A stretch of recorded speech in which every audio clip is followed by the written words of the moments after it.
And we're live. Hello, everyone. It's Clint. This will be a soft opening. That's what I'm going to call it. Soft opening, and that means send out invites. I'm listening to myself here on the other side of the screen here. I'm live. Sent out invites to guests, and they should be in any time now. But we'll sort of get started. Welcome, everybody. Welcome. New feature: pinned chat. This is totally new, and so we're so used to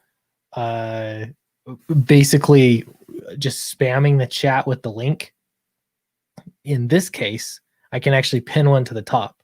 So I tried that out. So I mean, you can still spam it if you've got a wrench. That's cool.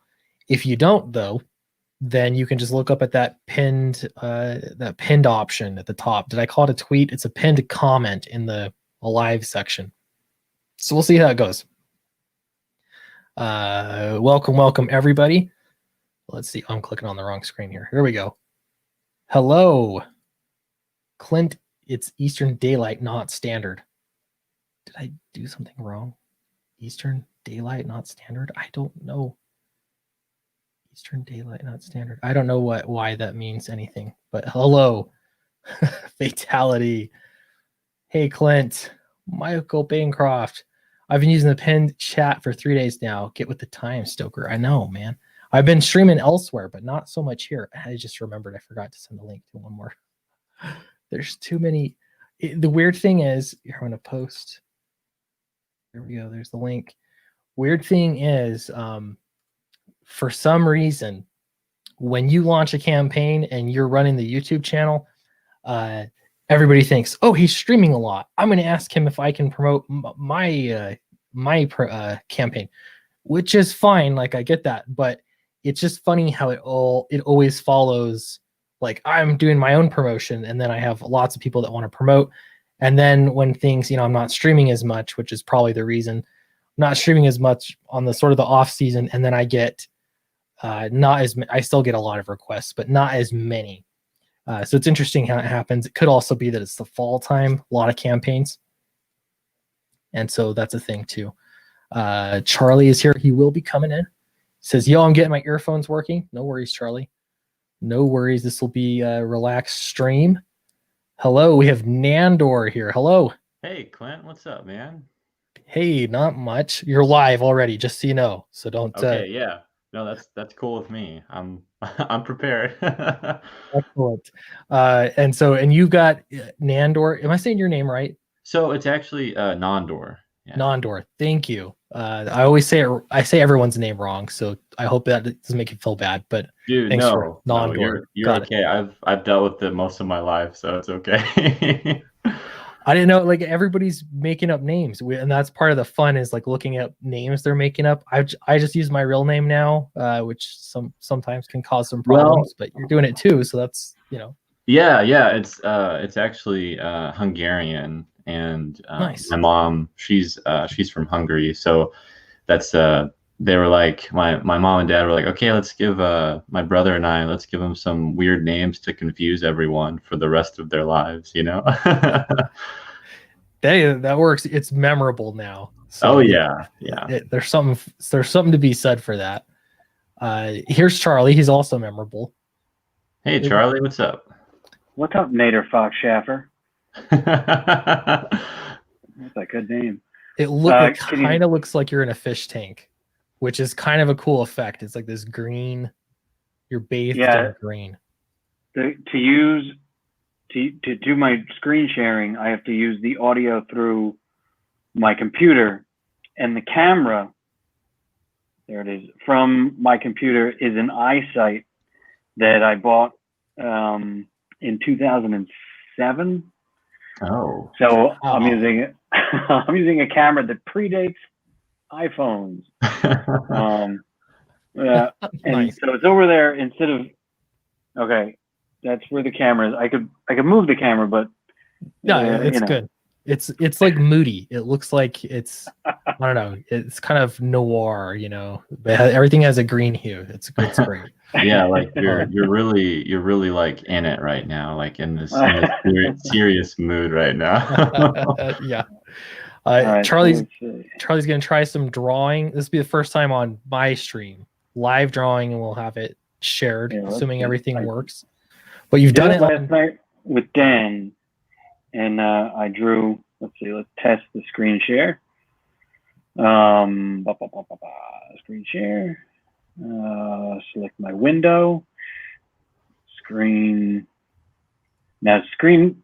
Each one didn't work right, so I got to pick.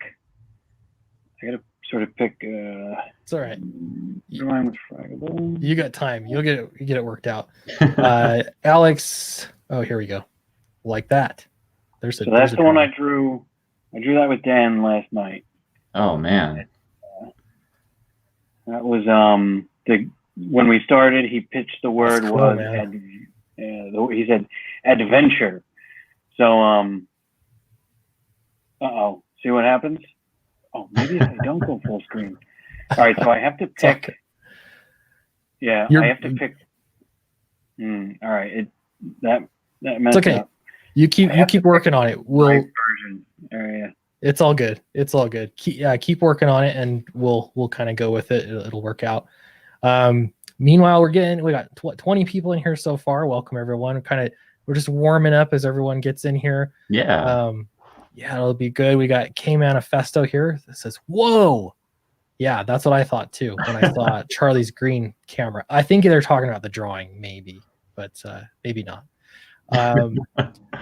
Let's see. I saw Clint, you rock, just letting you know in case you were not aware of your rock and awesomeness. Carry on. I appreciate that. That's nice to hear. I sent out an email today to the mailing list, and it had a really funny response. Someone was like, "Clint, I already backed Fatal. You're gonna go in demand. Are you a robot or something?" Oh my god! Sent out an email. I was like, "Feel free to disregard." I guess it was kind of funny. Did I do something wrong? Did you mean to paste the StreamYard link to the Fatal IGG page? Sure didn't. Is that what's at the top? Is that what's pinned right now? Unpin. Well, we'll just see what happens then. No, I did not. You just get like a flood of people just like totally coming in. It wouldn't be the first time I've done that. We'll just say that. I think I got an Indiegogo posted to the chat. This is a boomer stream too. And now I'm going to pin it. Pin message. That should be Fatal. Yeah, right at the top there. Thanks, Aaron. I appreciate that. Hopefully that'll work out. Appreciate that. All right, cool. So we're going to look at a few things today. I think it's going to be a bit of a chill stream. First, though, I'm going to go full screen here real quick. I don't like to do this often because this is a family show. I don't want to scare people.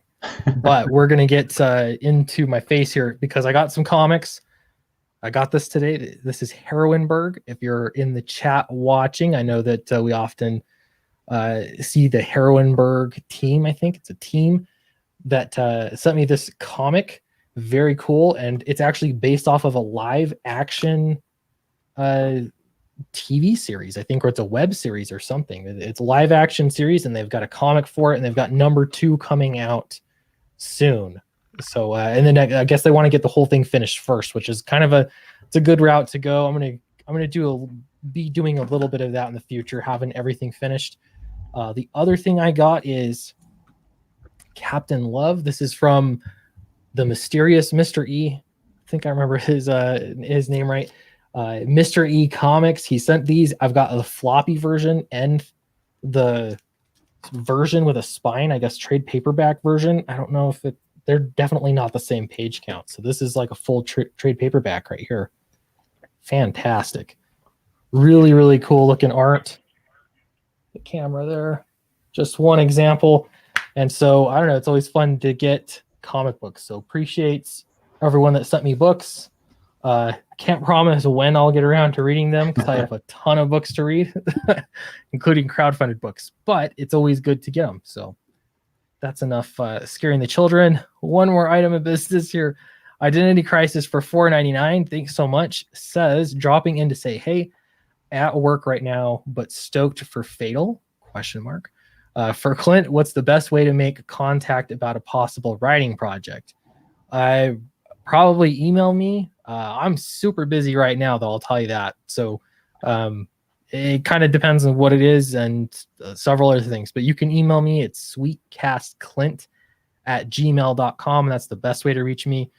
I may or may not be deleting my entire Facebook pretty soon. So don't go to Facebook. That's a bad route to go.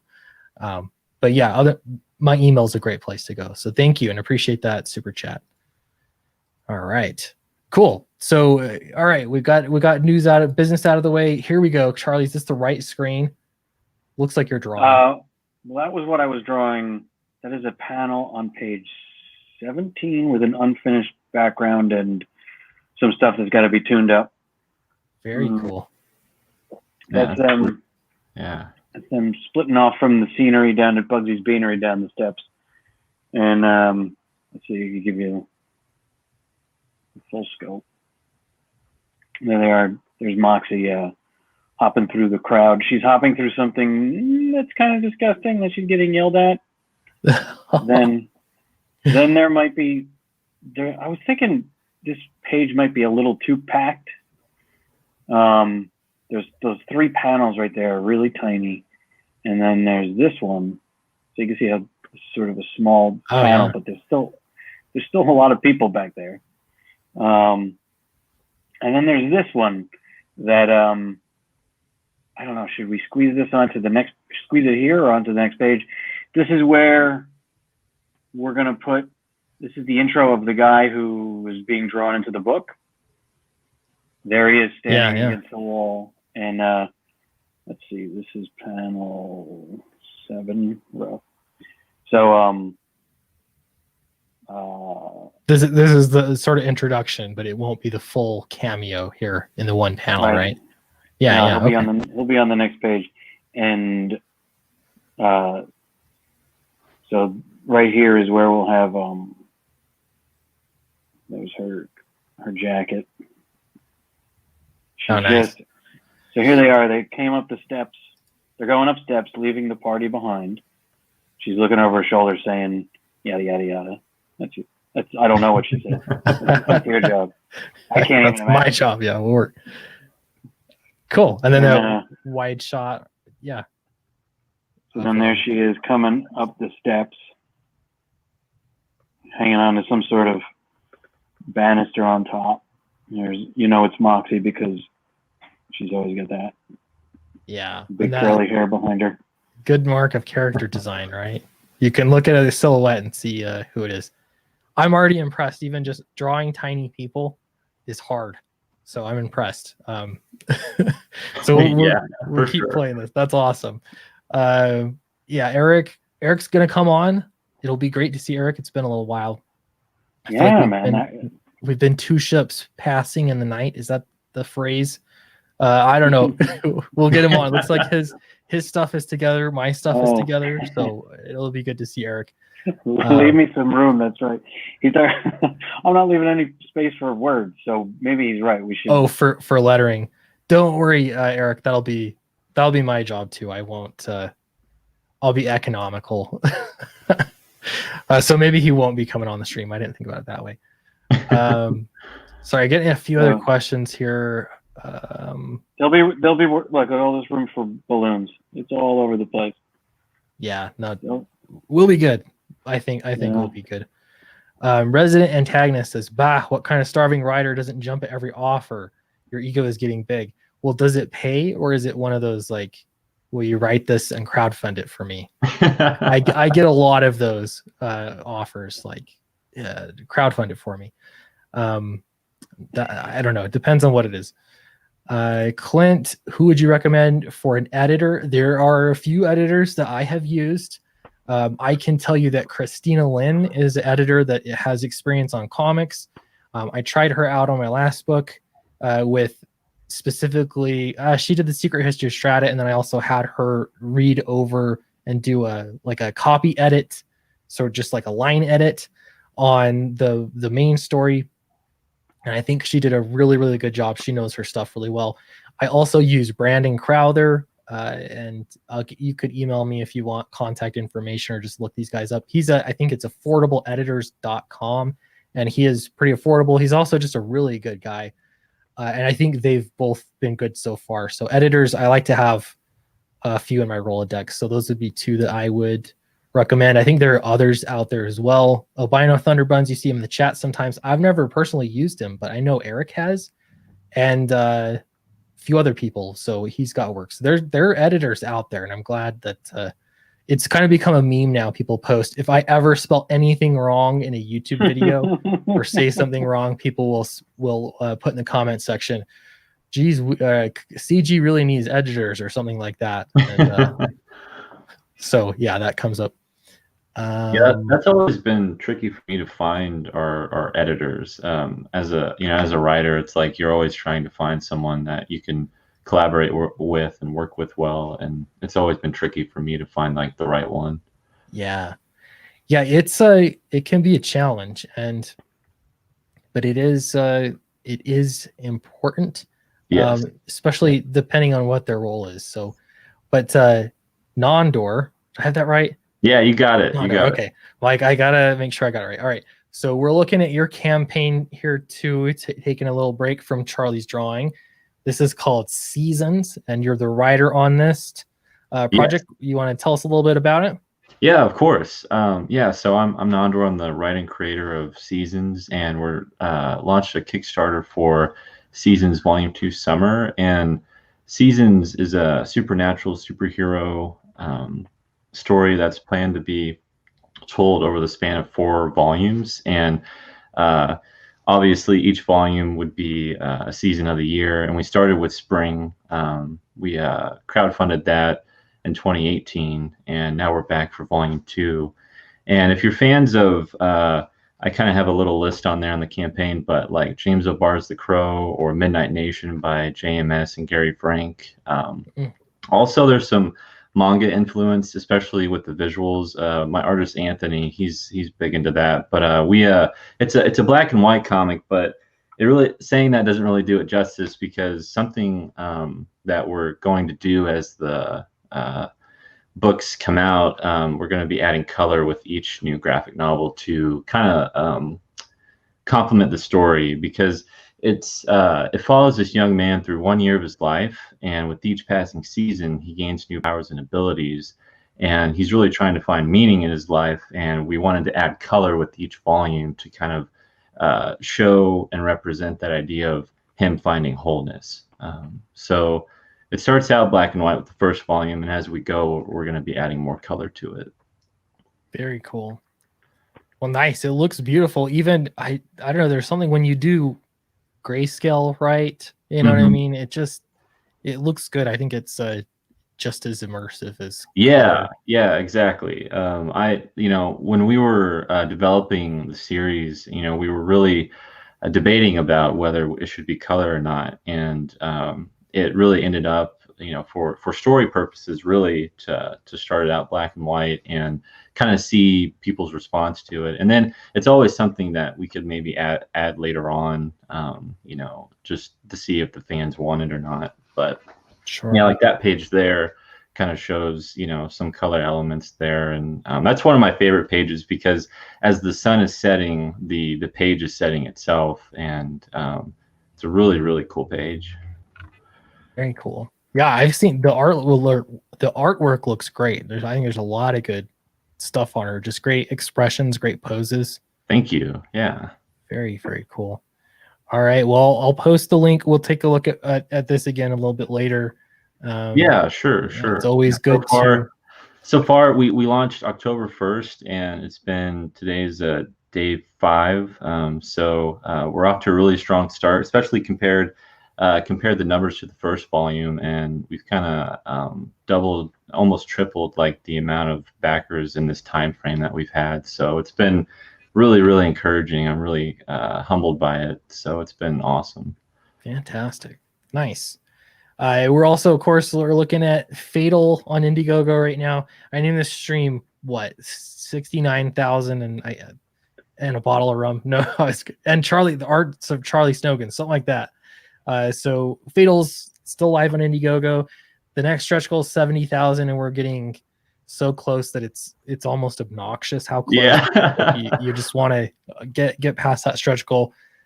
So yeah, less than $200 away, well under $200 away from us hitting 69,000, which is, you know, a great number, but just not quite 70K. So yeah, do check that out. Back it, help us. We got 12 days left for the main campaign here. So appreciate everybody. Yeah, I'm just so you know, Clint, I'm so excited for Fatal. Like I cannot wait to read it. And it looks amazing, looks beautiful, and like you guys are thinking something really, really awesome. Well, thanks. Yeah, I'm excited about it. I think it's definitely going to be something special, something notable that comes out of crowdfunding. I don't know. I feel like of course I'm biased, but well, yeah, I still feel like I'm understating how big of a deal this is. So, but yeah, I do appreciate that a lot. So, we'll transition over to Charlie doing some more drawing there. Looks like he's this looks like Kit, and you can tell because of her stick, I think, and her hair. Mm-hmm. Yeah, her hair is slicked back and kind of always has this right here, this conch shape right here, and she is just getting to the top of the steps and surprised to see these guards up there. There'll be guards by these doors. Nice. Clint, there's a good question for you. Yeah. So from Paul Riley for $5, thank you very much. He says, Clint, what are the relevance of the Sweet and Sweetcast and Sweet Comics? Any story of why you went with Sweet for your branding? It's not as cool of a story as it ought to be, but basically, I just thought I wanted to start a YouTube channel and talk about anything I wanted. So I wanted the name to be versatile. I started out talking about more about politics, honestly. And so I thought I want to be able to talk about politics or whatever. Maybe I want to talk about comics sometimes, whatever. And so I wanted something that could sort of flex with it. And so I just sort of whipped it out of the air, but now I'm stuck with it. So I figured I might as well make the branding match with my publishing imprint, because why not? So it's Sweet Comics. And what I love hearing is people will say when it's Christmas time, they see the peppermint candies everywhere as decoration, and they'll take pictures and post it on Twitter and say that all they hear is my theme music. So I think that's pretty successful branding. I'll take it. Yeah. It's simple is the best sometimes. You know, you never know how it can kind of trigger something for people. So that's really cool. Yeah, it worked. It was sort of a happy accident, really. I wish I could say I was that like smart, but I'm not. So you weren't like thinking, like you weren't looking at peppermints going, this is what I want. Like this is the kind of yeah, not enough thought went into it. Honestly, it was just kind of like something like a broadcast. I don't know what, like Sweetcast. There we go. We'll do that, and there go. The rest is history. So. Nandor, what's Nandor Fox Schaefer? What is that? Well, I kind of explained a little bit to Clint, but it's actually pronounced Nandor, but it's Hungarian. My mom's from Hungary, so okay. It's just a Hungarian name. And then Fox actually, funny enough, it's they made my middle name Fox because they were really big into X-Files. So yeah. So hey, and thankfully I love X-Files. So you know, like that's cool with me. Sometimes that can backfire, but dude, that is I was certain that was your sort of screen namery that you're doing there. That is your given birth name. That's my given birth. Yeah, like honestly, it's really crazy. A lot of people will assume that, and it's always fun, kind of, you know, being like, no, actually, it's my name. Sometimes at my day job, when we get calls, I'll say, you know, hi, my name, you know, it's Nandor, and they're like, is this a prank? Like, is this like what? They're like, are you like, do you mean Gondor from like Lord of the Rings? You know, and I'm like, no, like no. Oh, it's funny. Yeah, my dad was really into westerns, and my name is Clint. So there's a Hey. little, and I've got a brother named Wayne. That's a strong name. Yeah, it works. But yeah, I'm like, I don't know. I don't really make the connection myself, but that's the first thing everyone brings up is like, oh, Clint Eastwood, you know, or yeah, Wayne, John Wayne. Anyway, Wally, so, there's another Clint right in Comics Day, right? Clint Polinsky. yeah, at least one. He's the, I think there's one more. I know there's one more, but yes, he's the only one I can think of right now. Yeah, your guys' names both sound made up. The next thing you're going to tell me that Lord Crackhead 33, that was his given birth name. you never know, man. You never know. So kind of, I don't know where we're looking at. I've got a diamond rumor that we can talk about, but I kind of wanted to also talk a little bit about writing and storytelling because Charlie's doing some drawing, this is storytelling, panel to panel kind of stuff, which is great. We have Nondor here, and he's a writer, and we can talk about storytelling as far as that goes too. So I think it could be a good place to start off. But I'm curious, when you're approaching writing a script, are you writing full script? What's your sort of direction in your methodology for writing? Yeah, so I do write full script. I usually have a notebook first. That's where I start, like a physical notebook, and I'll just write some ideas down and kind of some key themes or things I kind of want to explore. I kind of start with before I write anything really concrete down, I just kind of like ask myself questions and try to figure out like what do I want to say? Like what's my message here, and what's the focal point for the entire series. And so I'll start with that, and then really just start laying out characters and kind of build around it, and kind of let the story tell itself in a way. And then when I get to the script, I go page one, panel 1, 2, 3, 4.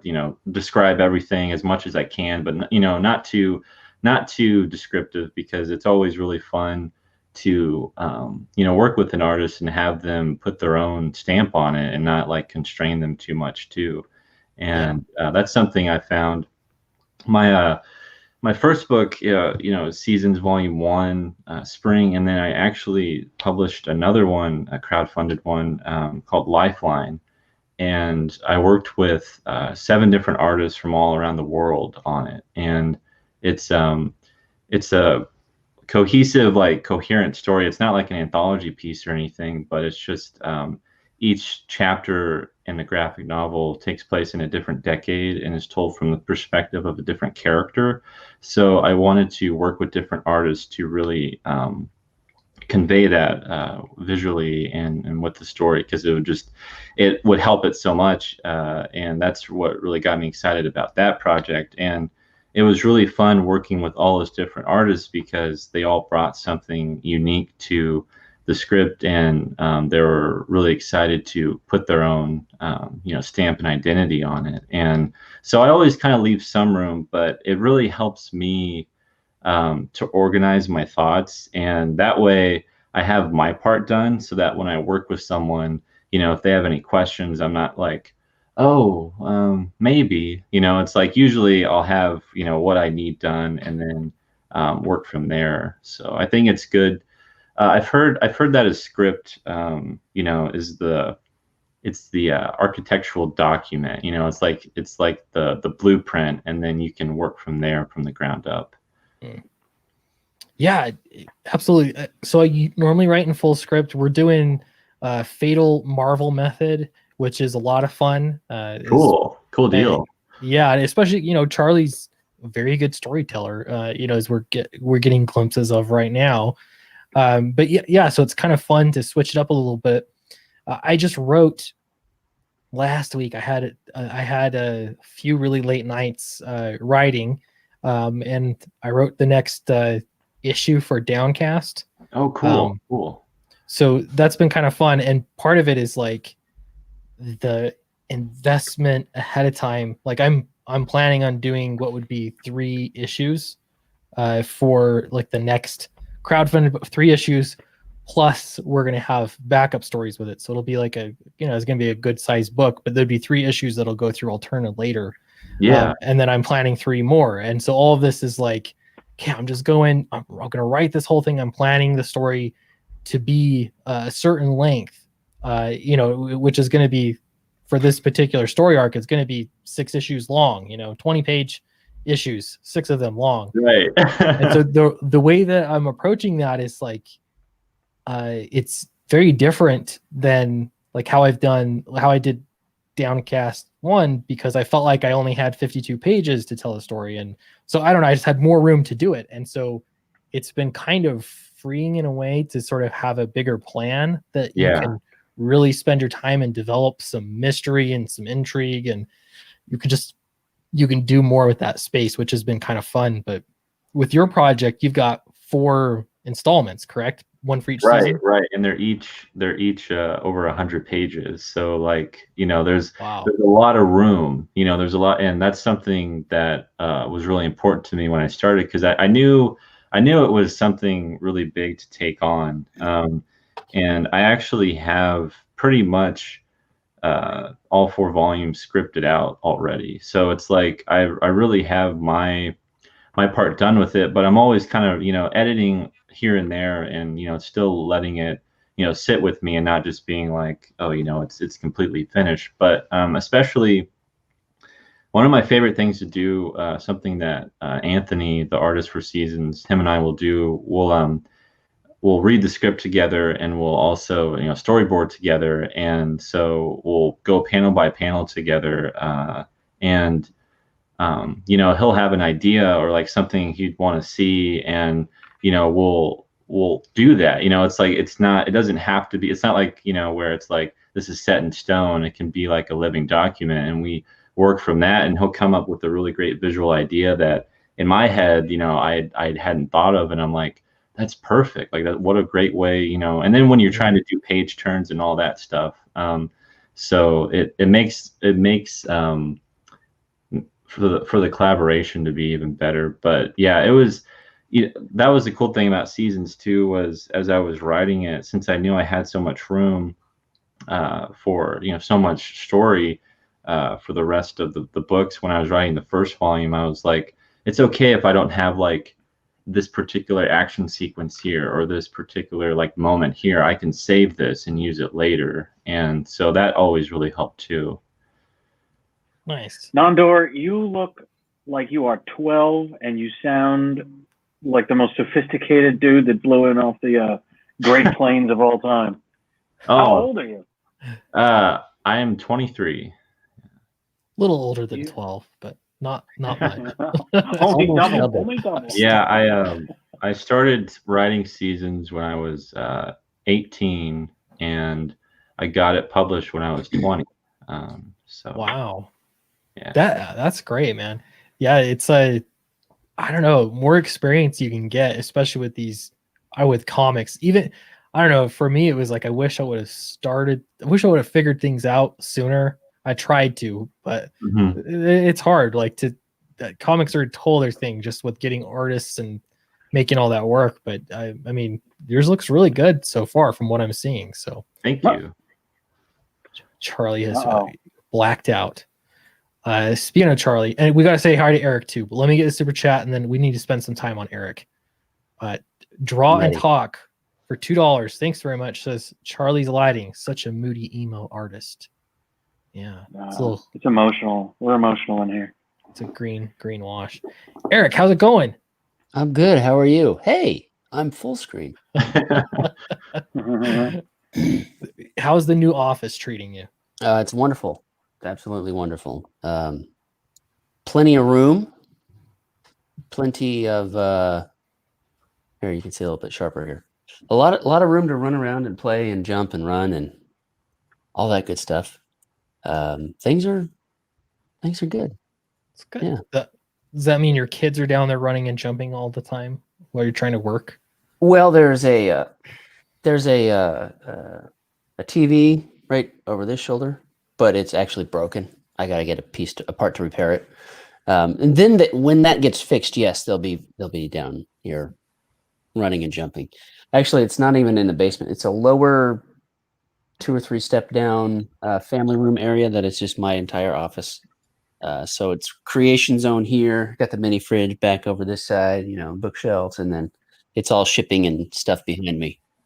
All the shelves for all of the Nice. future Battle Brick Road books and pins. I don't have pens, but stickers and All of the stuff. all Yeah, of the stuff. To me, it was the happiest day when I got this for my office, Mhm. which wasn't that long ago, but it's like it's been so nice because I have all my fulfillment stuff in here, and I'm building my backdrops. It looks good for videos, or it looks okay. It could be a little bit better. Yeah. I don't know, man. There's something I don't know about having office space that's been really, really cool. It feels more permanent. I don't know. Feels like you've made it. Yeah. Like I don't have much up on the walls yet. I've got some original art. I got my flag up over here, but other than that, like everything's still kind of packed. Yeah. But the important stuff's out. I got my desk and my drafting table, my Cintiq, and my son's. We have our like secondary computer right next to mine, which is our ship station, so I can keep working if my wife needs to print out labels or whatever. Oh, nice. Shipping stuff out. So it's quite the little office we got going on here. Very cool. Yeah, I just shipped out 20 something more books today, 20 something more orders today from Downcast. It's kind of funny. I like close things and then I keep getting orders. I haven't closed the campaign, but I think I'm going to and just bump it over to eBay or something. I don't know. I'm not sure. It's like what place is better to sell books at continually. But I have thought about opening up my own, maybe after Battle Brick Road Book 1 is done, open up my own website, commerce website. Yeah. And just buy for me directly. Yeah. Could be. Why doesn't everyone do that? What's the holdup for that? I mean, it takes some work to get it set up. You have to build it yourself. Most people maybe don't know how to do that or don't want to take the time. You're also solely driving traffic there, which is something I think about often. Is because if it's on eBay, you might get people that initially are like, "Oh, is there Downcast on eBay?" And so you're going to catch them, or people on Indiegogo. But I don't know. I'm still not even sure. I have no idea. Indiegogo is working, I guess, for now for me, but I don't know. I think I might consideration for Flying Fortress Battle Damage for me was eBay or not, and I figured Indiegogo had the bigger foot traffic in terms of just being able to browse comics and seeing it there. Yeah. So, and I can put an update on a campaign and it's just a link. It's right there. It's easy to do. So, right. Yeah. The other option I'm thinking is when the campaign ends, because I keep getting this comment too, but I just got it today again, is, well, you're going to in demand. I'll just wait, to back it. It's like, well, that's not the point. Like we need the money to produce the book. So don't wait. So I'm kind of like, I wonder if I said, like if you back it, your book is signed. If you don't, if you wait till in demand, you don't get a signed book. Something like that. Like, so you're rewarding people that back it before the deadline. I don't know. I'm still thinking about it, but you've got 12 days left, so it's too late for me. I'd thought about that. One thing I do is one thing you can think about is just like changing the perks up a bit. Maybe something that goes away. Right. Yes. Yeah, I've thought about that too. Let me get this super chat. Drew, aka Mr. E, who's also the fine gentleman who sent me these comic books. Really appreciate it, Drew. He says, "Yay, 4 super chats. Charlie's art is great. Thank you for super chat." And yes, Charlie's art is great. So there's Fatal on Indiegogo. Check it out. Back it. Help us get to that 69K number. That'll be great. We're also looking at Seasons Volume 2. Why don't you go ahead and give us a little pitch for Seasons? Sure.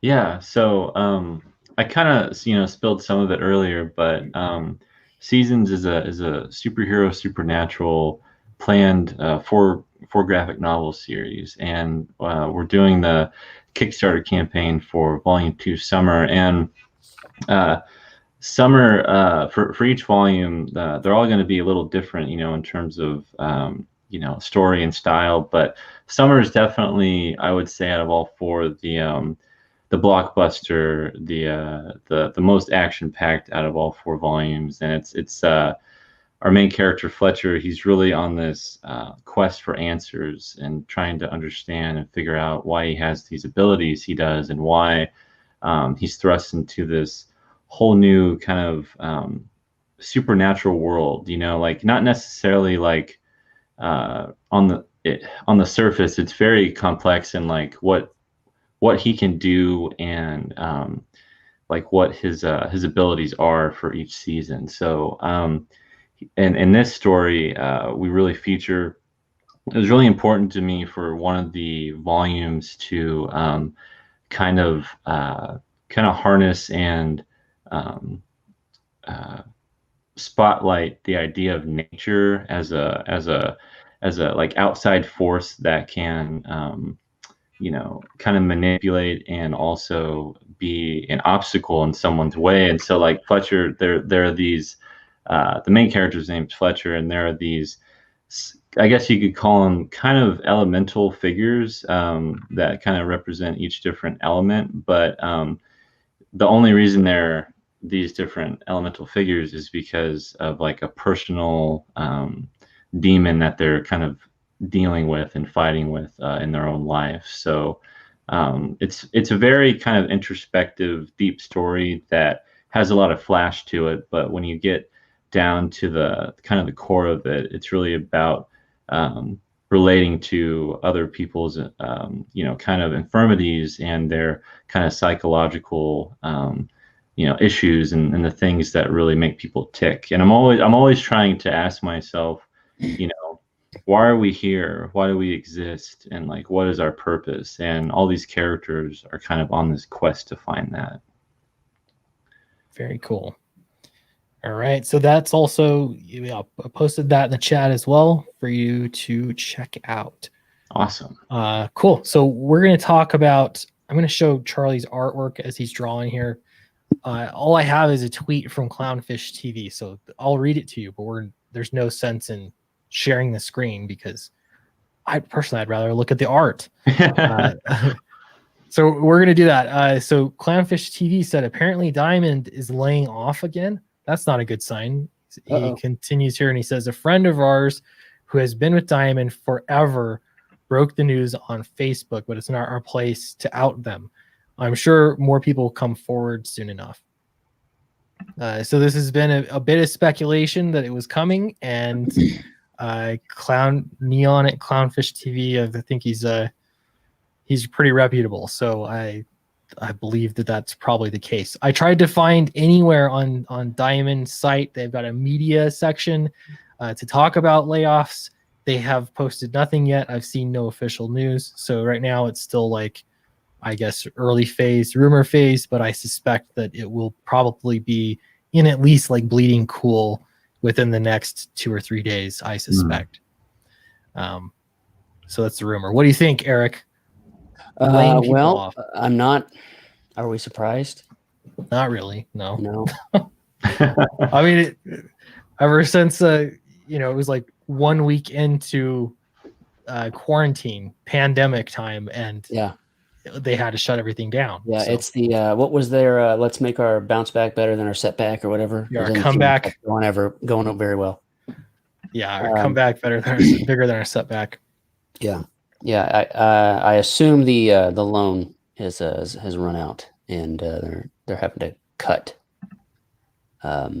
staff or whatever, and the books aren't shipping out as much, and I mean there's a whole thing. And again, I guess it's all rumor right now, but yeah, it sucks for the people that lost their job, but like the writing's been on the wall for a while now. I mean, what is there to do? I don't know.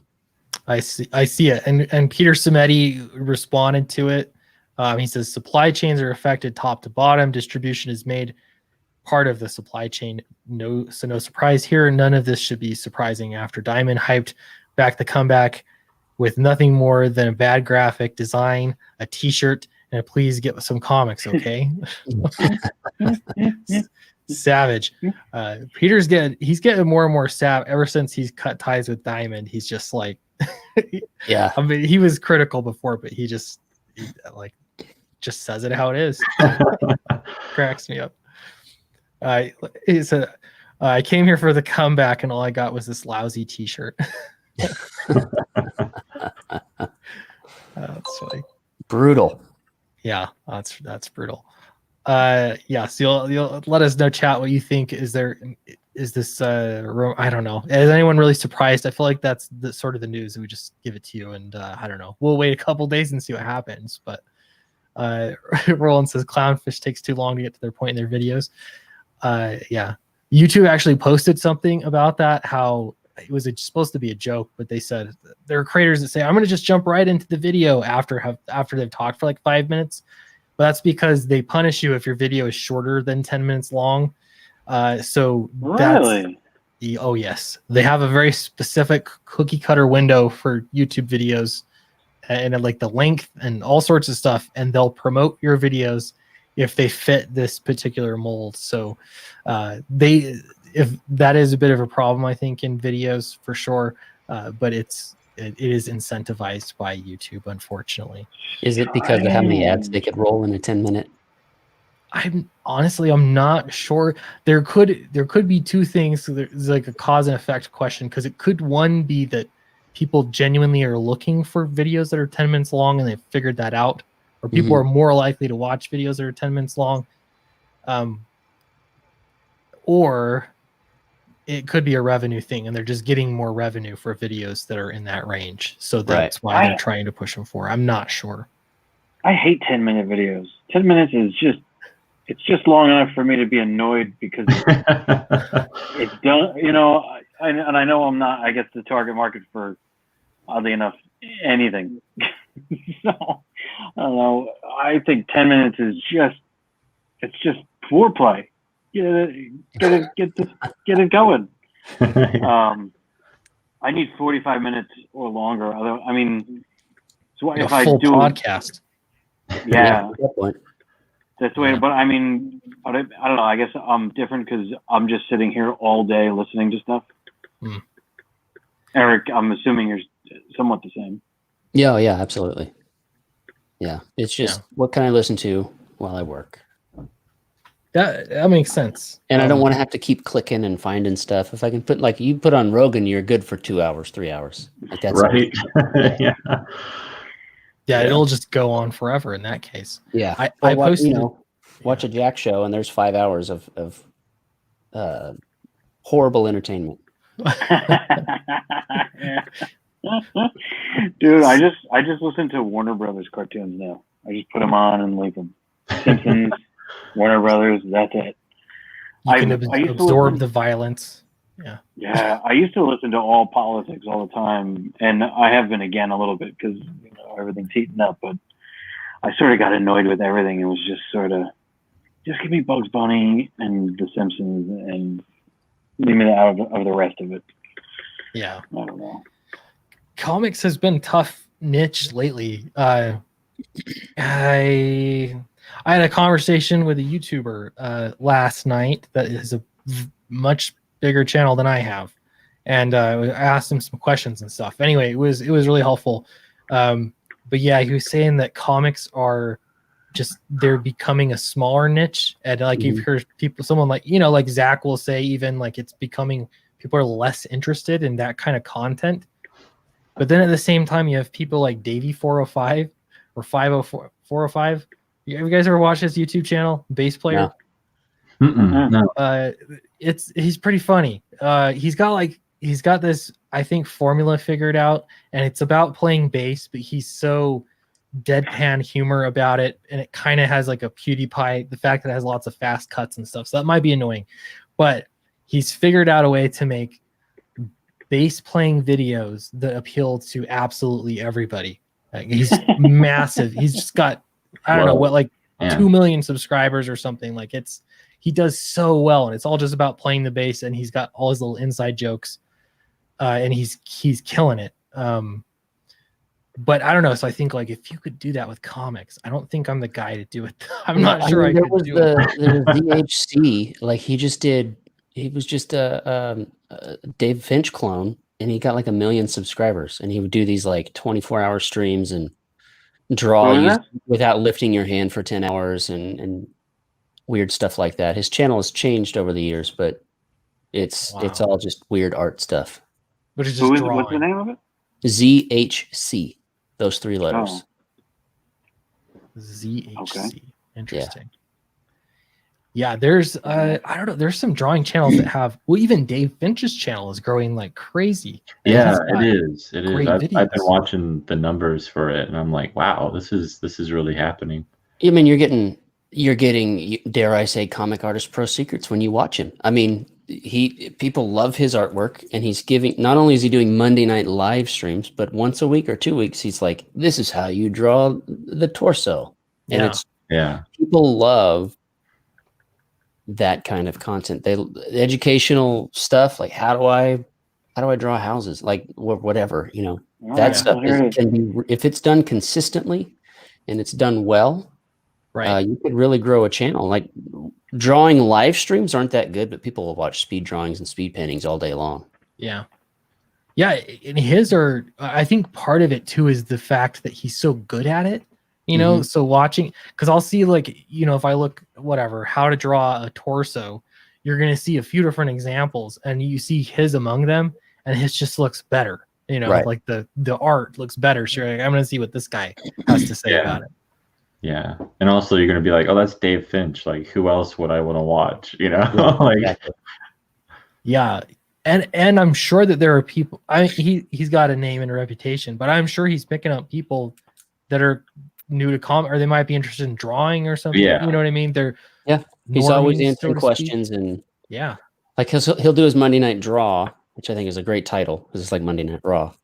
And then people in the chat will ask like, hey, how would you do XYZ? And then he'll bring over another sheet of paper and show you, oh, you do this, or the light comes from here, or you do this angle, or whatever it may be. And it's just, it's really good. And, like you've said in many of your videos, Clint, people that read comics, most of them want to make comics in some form or fashion. Yeah. There's a huge audience there of people that want to do writing, drawing, coloring, even lettering, and being able to not corner the market, but give somebody that that content. There's a lot of people that just want to know how to draw. It's one of those things like how to play guitar. You could Google that in YouTube and thousands of channels come up. So there's just a big audience for creation in general. Mm-hmm. There's an evergreenness to it as well. Mm-hmm. In that, like most of the videos I make, you watch it the day, first day or second day, and then you don't really watch it again. I get a few views, but most of it's like, because it's just timely, like this is what's trending kind of stuff. You sort of live and die by that initial burst. But with those, like the how to draw videos, they're going to be evergreen for him. People will go back and watch those years down the road. So yeah, it is interesting.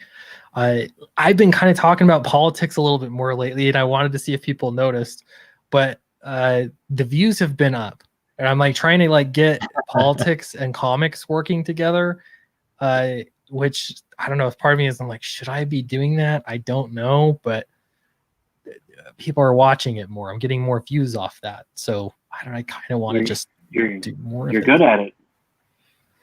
Well, thanks. I don't know. I just have an opinion. That's all it comes down to. It's fun to talk about, but and people are interested. Whatever you want, man. I mean, yeah. If that's what interests you, there are other people, I'm pretty sure, that are interested in politics that might like to watch. Yeah. And if it's a big deal, make a second channel. Right. Yeah, I don't know. That sounds like a lot of work. Well, yeah, but you've got, your boy's got his 2 channels. Does he post much on his Splato? I haven't seen a video there in a while. I haven't seen videos in a while, but he would do like movie reviews and stuff on there. Yeah. I think he watched the same Kelsey video that got me to watch Dune and made me say, what is this? atrocious. And I finished Dune, Clint, and then we talked about Dune, and then the next day, Zach had a video about Dune, and I don't think whether or not, I don't know, I'm not saying he heard us. I think he saw Kelsey's video and said, all right, I've seen that too. I'll make a Dune video. It's coming out soon. It's somewhat relevant. And he also didn't like it. Well, people like those videos too, where you don't like stuff, which is funny too if you think about it. But they like to commiserate, I think, and like, hey, Star Wars. That's the one that has just been kind of mind-boggling to me. But people really commiserate, together, and how much they hate a certain Star Wars movie or two. But it makes sense. It goes right down into Ratatouille. You remember the bad guy is Anton Ego. And he's writing, and he says in there, we critics don't add much, but it's fun. He says something about it's fun to write scathing reviews, and people love to read them. Yeah. For whatever reason. And I think Roger Ebert basically said the same thing, was people that kind of didn't care. He never got anybody saying, oh, I loved how you loved that movie. Everybody likes when somebody's being super being super bitchy about something. And that's always been true. Like, that's not a new thing. It's ever since reviews have existed, probably before. But there's the conflict about it. I'll go on Amazon. I went through this kick of reading reviews for what is quote unquote the worst self-published book ever written, and the reviews are just hilarious to read. And it's just people like a scathing review, I guess. It's not really my thing, but I like to watch them too.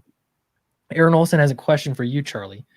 It says, okay, so question to Snogans. Do you limit your digital pen or brush sizes for background details? How do you keep yourself from obsessing over the minutia? I don't keep myself from obsessing over the minutia. The minutia is where the fun is. We're building a world here. Limiting the brush size might be something smart to do, because when it's printed, I'm working on a space, 10 by 15 essentially, at 400 DPI, and maybe Eric can even answer this better. When it's printed, something's going to be lost, but I'm not sure what it is. Yeah, you're not gonna lose a ton. I'm assuming you. I could be wrong, but you're going to print at API. They have great print quality. Awesome. Modern print quality, you don't lose as much because they can get a lot of that little detail, but you do lose a little bit of the magic that you can get seeing it full size, 400 DPI, 10 by 15. But to answer, was it Aaron's question?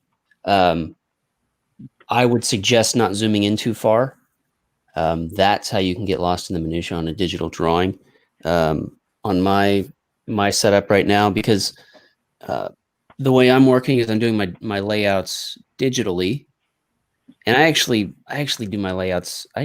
They're tight enough that if I were to print out an ink traditionally, I could off of these layouts. They're pretty tight, but I don't zoom in past 150% because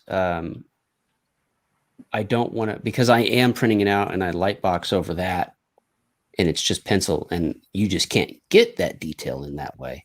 But a lot of people do suggest, for the most part, doing your drawing at 100%. This is 100% studio right here. That way you don't zoom in like 500% and do a super detailed character in the background, and then you zoom out and you realize, oh, it's all blur now. You can't even see it. I just wasted 2 hours or whatever it is. Yeah. So this is right here, what you're seeing, that's about the size of a traditional storyboard panel. Yeah. So I'm not going past what I would put into a storyboard. And sometimes, like, it just calls for detail. And, we're not limited. We want people to turn the page and be able to examine and get in there, get into the world below. So here's, I'll put here, right here is Moxie, and she's looking back at her. Clint, did we ever decide, are these her parents? The Queen? Yeah. Yeah, that's her mom, right? Yeah. Yeah. So she just had quite an interaction with them. And this is Kit. This is her bodyguard. And these are these aristocrats. I'm not done with them. And she just went past him. So her expression is, I'm glad that's over. And these two have a whole different thing going on. So I don't want to skimp on them. I want to make sure your eye comes to them because, it's part of the story to see what's happening there. Yeah. So I can delete that. Not to belabor the point, but I know you're talking about eye flow, and that's great. But to go back to what I was saying about zoom level, if you have a Cintiq, even if you don't, if you're just using it like an Intuos tablet or something, get a ruler and measure the screen as to what zoom percentage is 11 inches across. And then that way, if I were to be drawing this on a board, that's 11 by 17. Does that make sense? Sort of, yeah. Have a frame of reference. So like on my setup, 25% at, I think it's 600 DPI on this particular file that I'm working on right now. 25% is 11 inches across. So I know if I zoom in past 25%, I might be losing the forest for the trees. You're in past where somebody would see. Yes, I'm in the danger zone, as I like to call it. Mm-hmm. You do 600%. 600. It's either 450 or 600 DPI. I forget which one I did in this one. So if people aren't going to, but I don't need to. This could be 100 DPI because I print it out and lightbox it. Why go that? Why go that?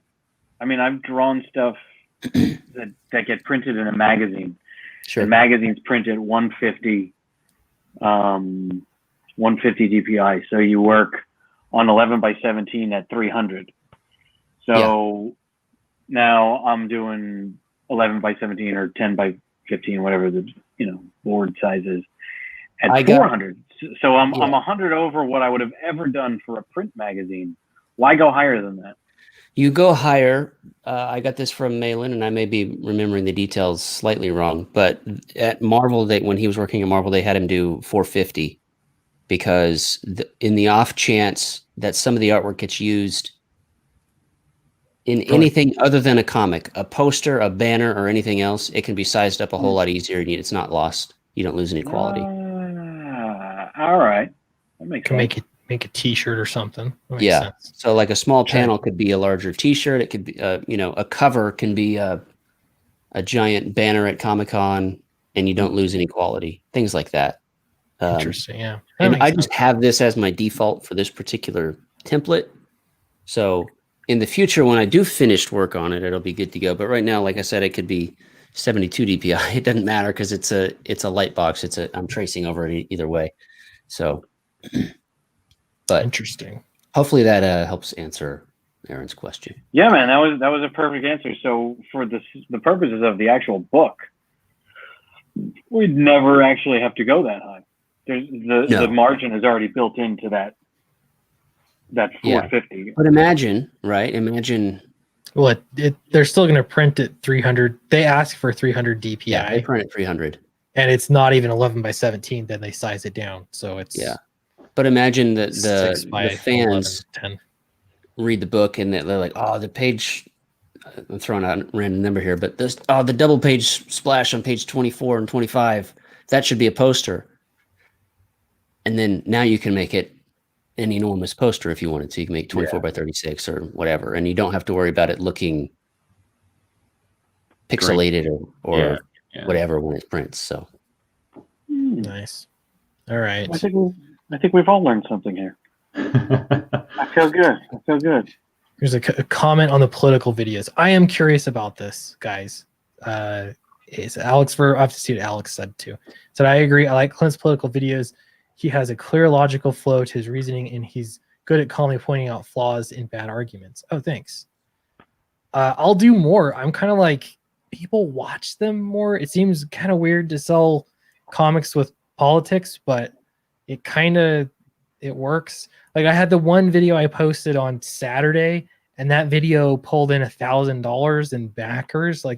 I was kind of ridiculous and over the top how I kept promoting the book throughout, but it worked though. Like I was like, oh my gosh, I kind of just want to talk about politics for the next 2 weeks.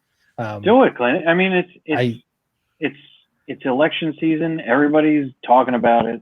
It's the hot topic, and not only that, it's not as though you're just hard pitching some political point of view. You're kind of just being pretty level-headed, and pointing out sort of the silly stuff that's going on. By the way, Alex VRB is really Paul Riley. Did I just see that right? Just dox. No, he doxed himself. His name was on the screen. He was talking to him. He was talking to somebody else in chat. He was talking to him. Let's see. I'm going to scroll up and see what he said. There Okay, because I always talk to Alex VRB. Oh, okay. They're talking to one another. Oh, about politics. I'm not going to rail against it, and frankly, it's pretty entertaining. Yeah, I think everybody agrees, Clint. You're good at it. I just want it. Don't want it in the books. See, this is my point too. Is that to me the book, the story itself is kind of, I don't want to call it sacred, but it's kind of like you're setting aside this space to tell a story, and you can have, and you should have some kind of point to it. You know what I mean? But you're not drawing the conclusion for people or making it. Like mine's about, I don't know, I was just thinking about Downcast. I just finished writing issue number 5 for Downcast, and it's about, floating city in the sky politics. Like it's not at all one for one, not even close. It's not about politics at all. Actually, they're fighting in the air. So anyway, but does the leader of Strata get the coronavirus? he could. I don't know. There can be a whole conspiracy about it. He faked it. Right. That'll be what happens, but I don't know. It's funny. Might think your comics are political. Yeah, there we go. So I think I have to make a point too and just say, hey, my books are not political, but people watch it and they're back in the book. However, we got a bunch of refunds too. I don't know if those are related, but we netted positive though. So we got more backers than refunds, but those could have just been, I don't want to break it to you though, but I mean, sort of everything that's spurned all this was political, whether we wanted it to be or not, right? Yeah, it kind of is. And like from the beginning, when I tell people in my personal life, like, what's your YouTube channel about? I say it's about the intersection of comics and politics, and they say that's weird. And I say I know, but it works. So we all think. Yeah, I don't know. I guess people get it. Yeah, Identity Crisis likes it. Okay, guys, I've got a fantastic video for tomorrow. That's sort of not really that. I'm not going to pat myself on the back. It's not exactly investigative journalism, but it's something that nobody has talked about, and it is comics related. Maybe a little it's definitely political too, but it's comics related. And then from there, I'm just going to talk about whatever comes up, I guess. I won't be afraid of politics.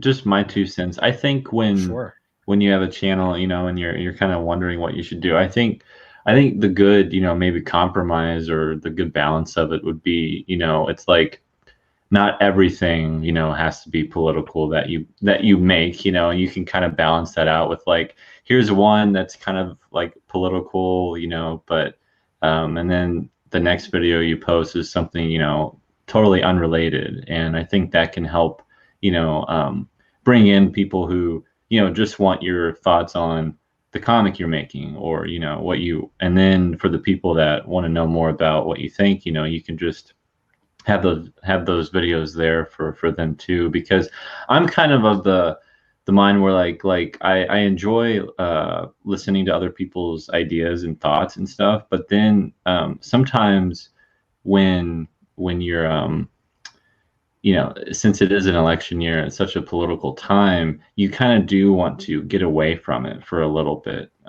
But at the same time, if you see something working, I would tap into it. I wouldn't run away from it or anything like that, because if it's working for you, then I'd say go for it. Yeah. Yeah, that's the nice thing too, is you do get pretty instant analytics from from YouTube, and that's Mhm. helpful to see what people think. So yeah, I think that's helpful. I think I'm gonna try it out for a little while, see how it goes, I guess. Go for Max Santiago says, Clint, are you closing the campaign soon? What a great segue. Look at that. We are going to look over here, add to the stream. We'll get to Fatal First Her Seasons. This is on Kickstarter. Have you tried out Indiegogo? Not Ron, yet. or- What I want to do after this campaign closes on here, what I want to do is launch a Indiegogo campaign, like In Demand or something, for volumes 1 and 2 together for people, so that they can, and you can get for everyone watching, you can get volumes 1 and 2 on Kickstarter as well. Like there's a reward to get both. Like you're not just going to get the second volume, but I want to tap into the Indiegogo crowd, and I want to, see what I can kind of get there. But my last 2 campaigns have been on Kickstarter, so I didn't want to potentially lose backers, who have been a part of my other ones, since it's so kind of easy for them to use. But it's something I do want to bring Seasons to Indiegogo after this campaign closes at the end of the month. This is a discussion. I'll have Jason Brubaker on the stream every so often, who's great crowdfunding comics, and he's got a history with Kickstarter. And yeah, it gets difficult, and this where sort of switching up platforms if you've already developed an audience on one platform. Yeah, which I totally get. I'm glad you're trying to Indiegogo. I love Indiegogo. I have done both. I did a card game on Kickstarter that was it failed. I'm going to revitalize that thing though. We'll make it come back to life. But yeah, Indiegogo, I love it, especially because of the add-ons, and which I think Kickstarter's started to do now, actually. Yeah, they're doing a fulfillment beta right now for them. Awesome. Yeah, I think that's good. And then also In Demand is a big deal too with Indiegogo, so I'm glad that they do that for sure too. Yeah. So this is Seasons right now. It's live on Kickstarter. I posted the link in the chat. Also, we have Fatal live on Indiegogo right now, and we have 12 days left. I'm going to be totally transparent about everything. I'm going to use In Demand because it makes sense. I'm still making videos, and so we might as well still sell books. At the same time, I'm gonna find a nice way to reward people that back before this 12 days is over, because we really appreciate you, and that helps us produce the book before we're producing it. Before we're actually going to the printer and all that jazz. And so yeah, so I do think it's very, very helpful. It's in your best interest to back it earlier. I'm going to refresh it here. Yeah, there we go. 1330 backers. Thank you very much. We picked up another backer, looks like. So if you haven't backed it, check it out. Help us get to 69,000, because then 70,000 is the stretch goal, and it's only $1,000 away. So we're really close. So appreciate you guys for backing it. Eric has Battle Brick Road. We should pull that up too. I do have Battle Brick Road. I'm sure it's #1 trending right now. Is it? No. Oh. It hasn't been on the trending list in quite a while. I've been off. I haven't. Dude, you were moving. I haven't It's been hard. in it It's hard to be on all the time. With Well. It's a long. When did this launch? So it back raised in on May, July. It launched in May. Yeah. And then ran for 60 days, and then yeah. So it's we're getting close to the $75,000 stretch goal, which is a holographic sticker, a Toto holographic sticker. We'll be in demand for a little while. So, but I we're already in the in-demand phase, so I can't promise to take something away from you, beautiful people, like Clint is trying to do. He's trying to steal something out from underneath you. I am rewarding the early backers. That's Mm. what it is. Yeah. I've been thinking of like, how could I don't know, inject some new life into the campaign. I just need to post a good update with new pages and stuff. But, well, you know what? I'll go ahead and I haven't officially announced it because I was trying to find. I was trying to fix it in the background, but it's been a little while. Well, we don't have a colorist anymore, so I'm going to be looking for a colorist. Clint already knows this, but Yeah. Farrah's gone. Farrah is gone. She doesn't like coloring over the pencil only. Oh, that's right. At least that's what she told me. So I was like, that's fine. It's fine. If you don't want to color, creative differences. Yeah, creative differences. It wasn't like it is, yeah, because it was comics or anything. It was creative differences. Yeah. So I think she colored the book great, but we're going to be. I haven't looked in a while because I'm just trying to get pages done, and I want to be able to come to new colors and be like, hey, you want to make some money?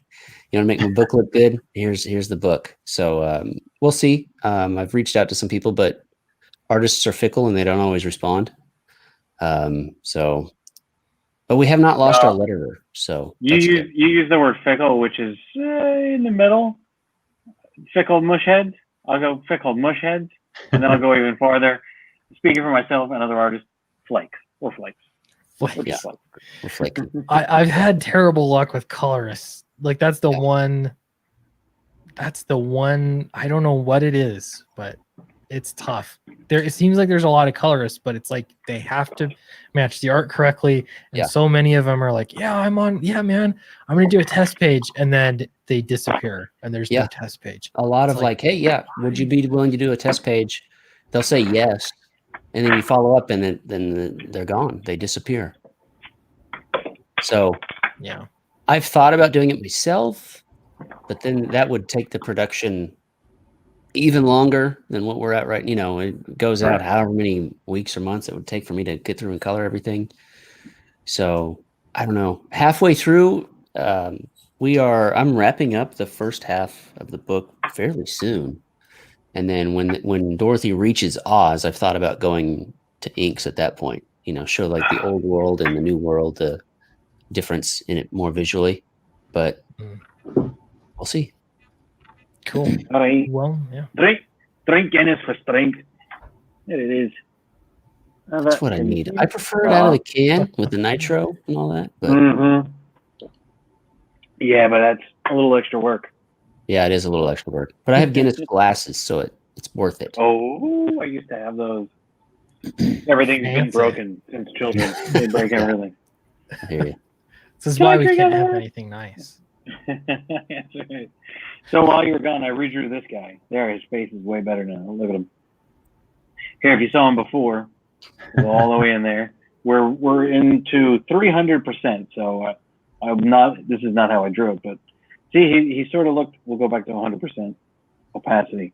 The guy. This is her old dad. This is the regional prefecture of Sandrill's main city here, the capital. And this is the disapproving parents as they go by. And see, he sort of looks like a Who down in Whoville. That is unacceptable. So I redrew him. I'll turn down the opacity. I redrew this guy right here. So now you can see he's fading away. No, I don't want to go. Sorry, you don't look good enough. And there he is now. There he is, disapproving, lemon face, puckered up. No, how dare her say those things to me? Oh, she's gone past me up the steps. And darling, what do you think? And then we're going to find out what Fosca, yeah. She's got the eye roll right now. Kind of like if her eyes rolled any harder, she'd fall over. I think is what Braga like- said when he would do dad jokes when he was in the offices at, I can't remember where he said, either Mattel or Y&R, and he would start laying dad jokes on people, and he said girls would roll their eyes so hard they almost fall over. So. Yeah, I've been perfecting the dad joke lately, and by perfecting I mean they've been getting cringier. But I kind of have fun. My son's just getting old enough that he'll get embarrassed, and I take joy in that. Do you guys? Like, there's something. Oh yeah. Like it's starting to be like, oh, this is fun. You know, You wield a certain power at that point. yeah. Yeah. It's like they're. It's like last week they were eating breakfast, and I came out there. They're eating breakfast, and I was like, "Hey, you guys want to see me dance?" No, I won't do this on camera. But I was just like, I'm gonna do the like worst dad dance ever, and he was just like, "Please stop, Dad." The girls, they were into it. They were joining me, but not him. So yeah, Is he man. the oldest?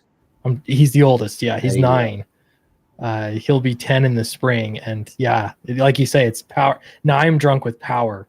Yeah. Father power.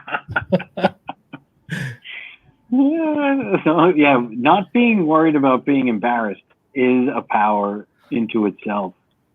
If you can just shut that off or don't have it, is very helpful. Yeah, I agree. Depends on the circumstances, I guess. I definitely get embarrassed sometimes, but not in front of the kids. I don't know. They're the ones that have to suffer.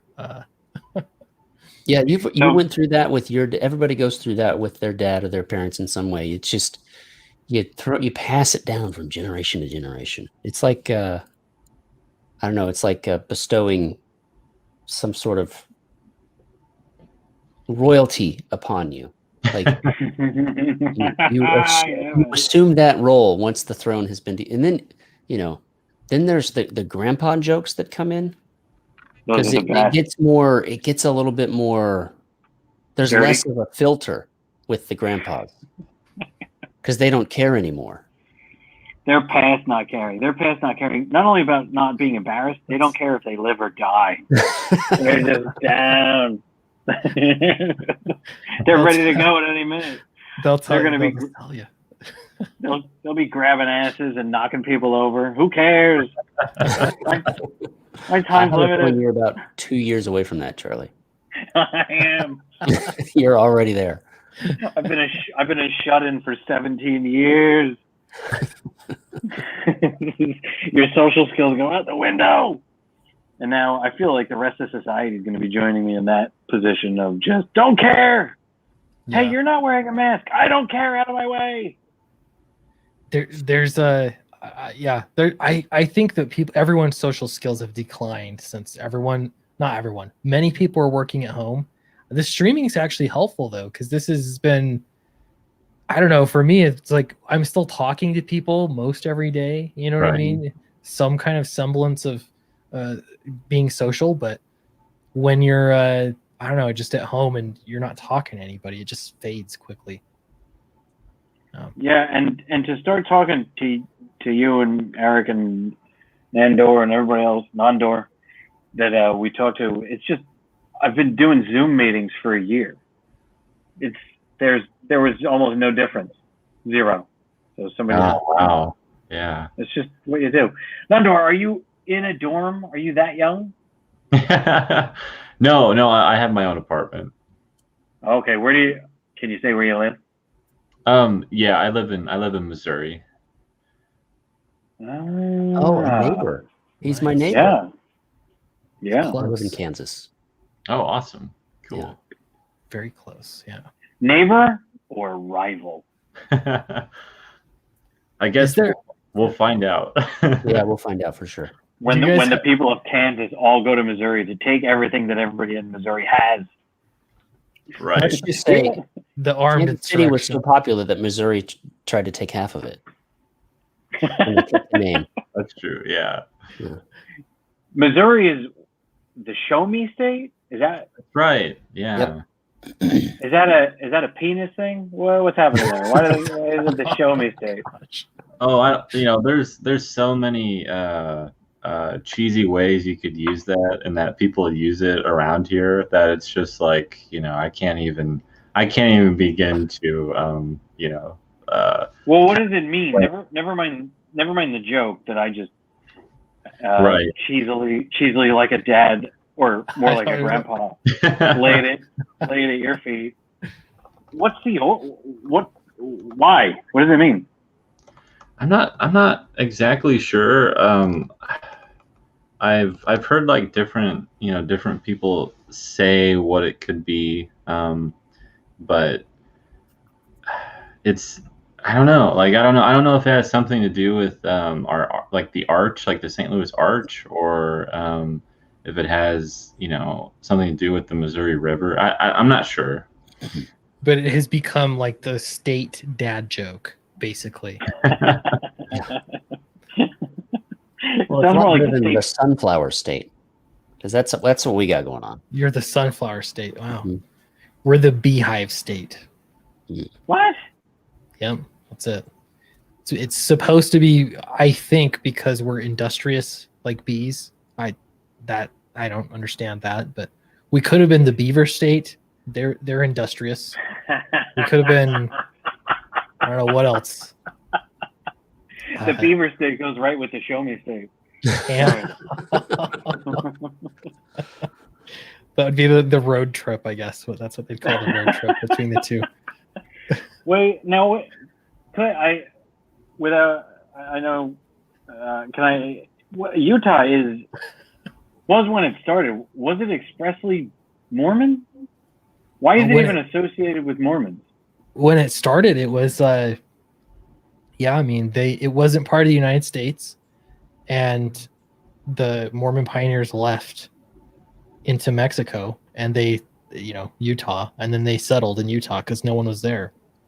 Yeah. And then, the U.S. government, grew. The United States they grew. reached the ocean when they hit the Salt Lake. I don't know about that. People would travel through to California, so it was a pretty well-known trail. They got people through. I'll have to look that up. I don't think so. But yeah, it was sort of like a stop between California and the rest of the country, I guess. And I see. But it did sort of start that way, right? Oh yeah, sure did.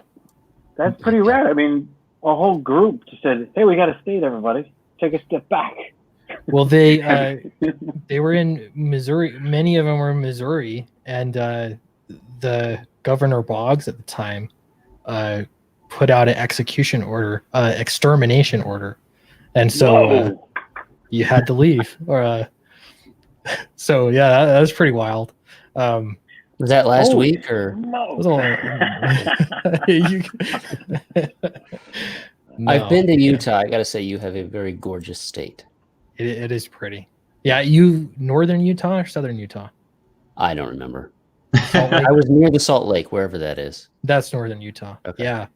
Yeah. I love northern Utah. Southern Utah's cool. Like they have the Red Rock and all that kind of stuff, but it's just hot down there. I don't even like to spend time down there. In the wintertime, it'd be okay. Are you getting a flood of people coming there? Yeah, it's growing like crazy.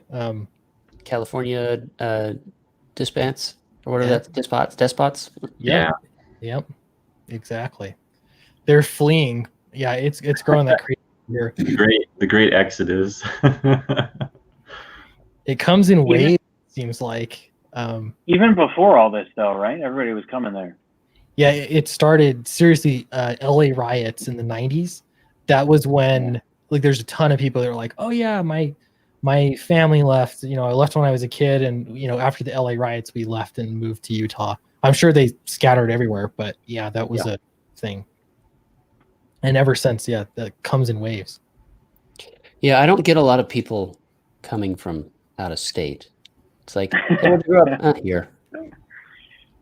You know what? No, nobody's fleeing to Kansas, right? Are people not unless fleeing you want away? a lot of land. There's a lot of land out here. Oh, dude, at this point, I kind of do. I'm in New Jersey, the Garden State, and boy, I'm ready to go. It is silly here. It is a bunch of silly bitches running around with their hair on fire. If you left, where would you go, Charlie? Anywhere. I don't leave my house. It doesn't matter. Yeah. I thought And about that. it's not a lockdown thing, dude. I haven't left my house even when I was in an apartment in Hoboken. I all at once stopped going into Manhattan and thought, oh, I wonder where the next time I'll go back is. And never had to go back ever again. Never. So yeah. I'll be one of those people. I've got my New York sensibilities. I'm coming to ruin your state. I'm coming. I looked at like what states, if I left Utah, where would I live? And I looked at, well, okay, what states have the highest income and the lowest living expenses? And like Oklahoma and Kansas are two of the states that are at the top of the list. Yeah.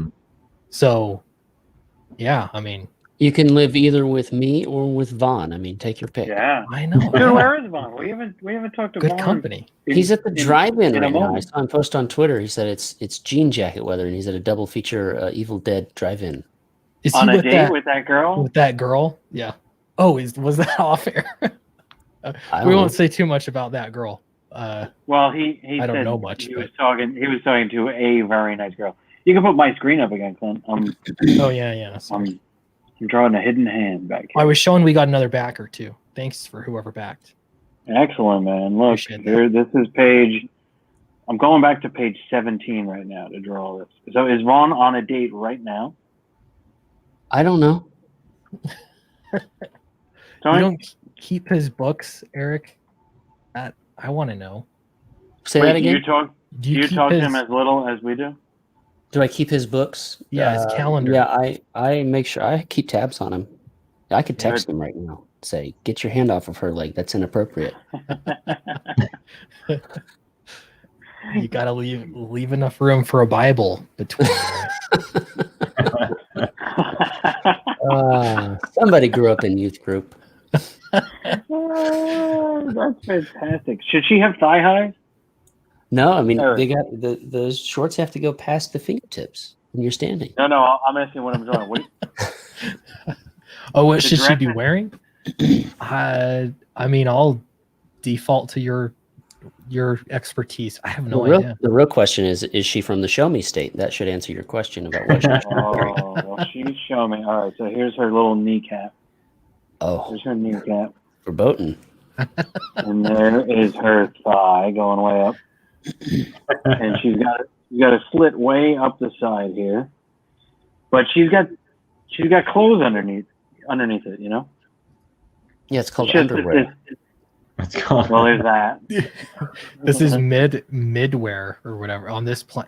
Because I'm thinking you're designing an awful lot of fashion and female fashion. Yeah. Is there do you look at books for that, or are you just a really good fashion designer? He's a, You know, he's I a w- fascist. Fascist designer. I went to FIT. I went to the Fashion Institute of Technology, where I drew ladies in clothes every day. That's what we did. And we had, after year 2, we had to sort of decide, are you going to be a general illustrator or a fashion illustrator? You know, And if you went to a regular art school, you would draw women without clothes every day. we did that as well. Oh, okay. I was gonna say you did some of that, yeah. But also with that sort of comes also dudes without clothes. And a lot of those dudes, sometimes it was a gorgeous fashion model. And you're thinking, all right, we're drawing. But just as often as that was a crazy crackhead from the streets of New York. It's like, I get $50 for this, right? $20 an hour. They got actually the models that came in and posed with clothes got $30 an hour, and the naked models got $20 an hour. You get less for being You got naked? less. Yeah, because a lot of times the people with clothes were paid to come in with props. So a lot of times it was, all right, today we're going to draw a guy and he's going to be dressed as a World War I soldier. He's a doughboy. Oh, that's And he had all this gear on, and we would draw that. and he got more money than the naked guy. And one was a naked guy who was this old dude, and it looked like he was the original Muscle Man from the circus poster, because he was 149 years old, and he was this old skinny bald dude, and we would think, oh no, is that what happens to everyone's penis when you're 170? This is, do we have to see this? Why are we looking at this? No. And so see, look at that. Fashion, look at that. High heel shoe. After that story, I don't want to hear you say, look at that again. That's what I just described as a super old man with his withered twigs and berries. That is one of the tamest stories. I tell you this story. Sometimes there are guys who you're backing away from the stage. What is happening here? Oh my goodness. I don't think I could be in this room. And sometimes there'd be, I don't know if I've told this one before. There was this French lady. You did tell this one. Yeah. Charlie, it's very nice to see you. Oh, your drawing is very nice today. And usually when the model would step off the stage, they would put the naked model would leave the stage. They would put their clothes or a robe back on. This French lady, she was as fat as a blueberry, and she had the body of a baby, but she was 5'7", and she would just step off the model stage naked and walk right over to you and lean over your shoulder. So you're sitting there painting at a drawing at a thing, and this lady would just lean into you totally naked and say, "Oh, you drew my size very nice there. That's very nice. Thank you. Oh, you're very good at this, huh?" And then she'd start telling you about bird's nest soup. Oh, in France, we go up to the tree, and instead of killing birds or getting their egg, we take the whole bird's nest and put it into the pot and boil, and make a bird's nest soup. It's very tasty. And you'd say, "Yeah, what is happening here? Take a step back, lady. Your boobs are in my face while I'm drawing." And, you just sort of encounter... It's just too much. All at once. Yeah. Too much. I don't know. That story makes it not sound appealing. No. But sometimes you're drawing a guy I don't know, Ron Jeremy on crack. If Ron Jeremy, everybody knows who Ron Jeremy is. No. Yes. He's an adult actor. Yes, and not only that, but the most famous one, and he's disgusting. You would think, this is a famous man who's famous for being naked on camera. You'd think he'd at least be sort of attractive. He is a disaster. I don't know, how does that happen? How do you let yourself go like that? Even just being married, your wife looks over you and says, "Come on, man, this is getting gross. You've got to do some manscaping, work out a little bit, get on the treadmill. This is horrible." This man is on film naked for a living, and nobody said to him, "Hey, Ron, put the cheesesteak down for a minute, man. You got another scene." But no, he just kept going, and we had a number of guys that looked like that. Charlie, your stories are amazing. And I think people are leaving the chat in droves because they don't want to hear about ugly naked people. We had a guy. He looked like a bowling. Here comes another one. Everybody, Yeah, he looked like a bowling ball with hair. You see that, Professor Smurfs and Snogans? You are traumatizing us. Well, you got to get familiar with the human body, because sometimes they're lovely. Here's a lovely one right here. You don't draw this good without having a great backlog of stories like this. That's you true. gotta see, and then here's a less, but it's all about the contrast. Here's a less attractive one. That went up a little bit. You have a Cyclops back there. Great. You have great body type representation in here too. I think you should be celebrated. How do you get?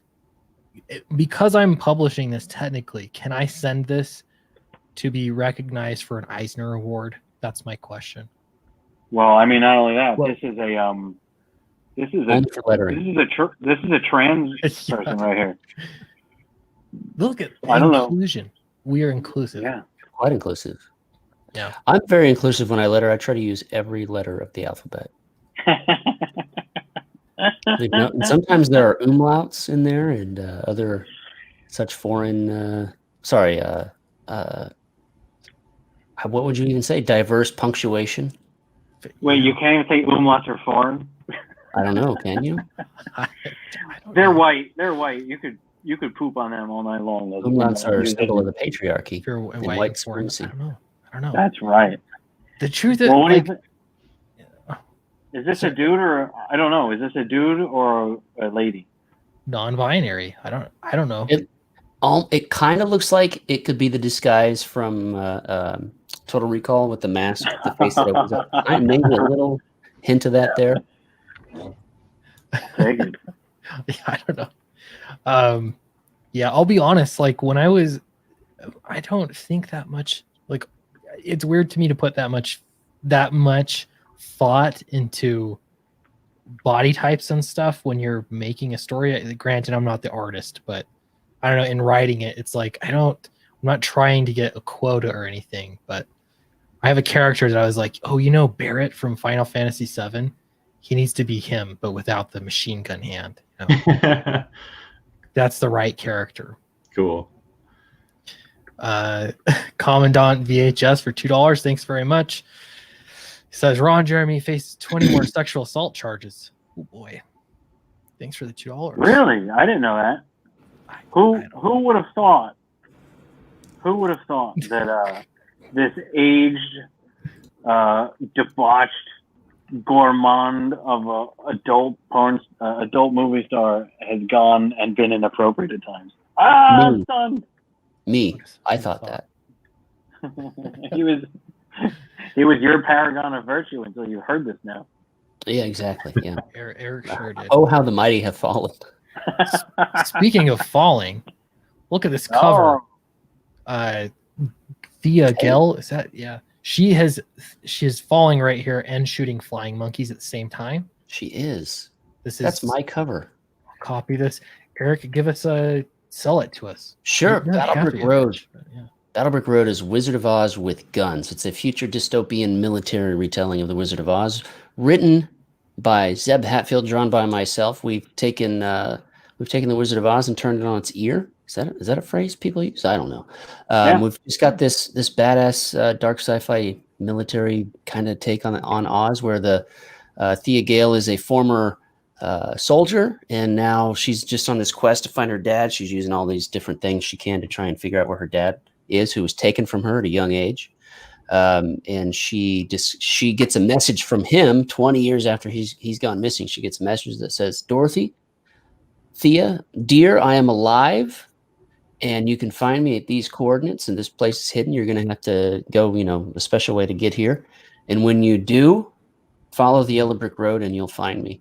And that sets her off on this almost lifelong journey to try and find her dad and reconnect with him and figure out what happened and why he was taken. And along the way, she will have to blast some fools in the face.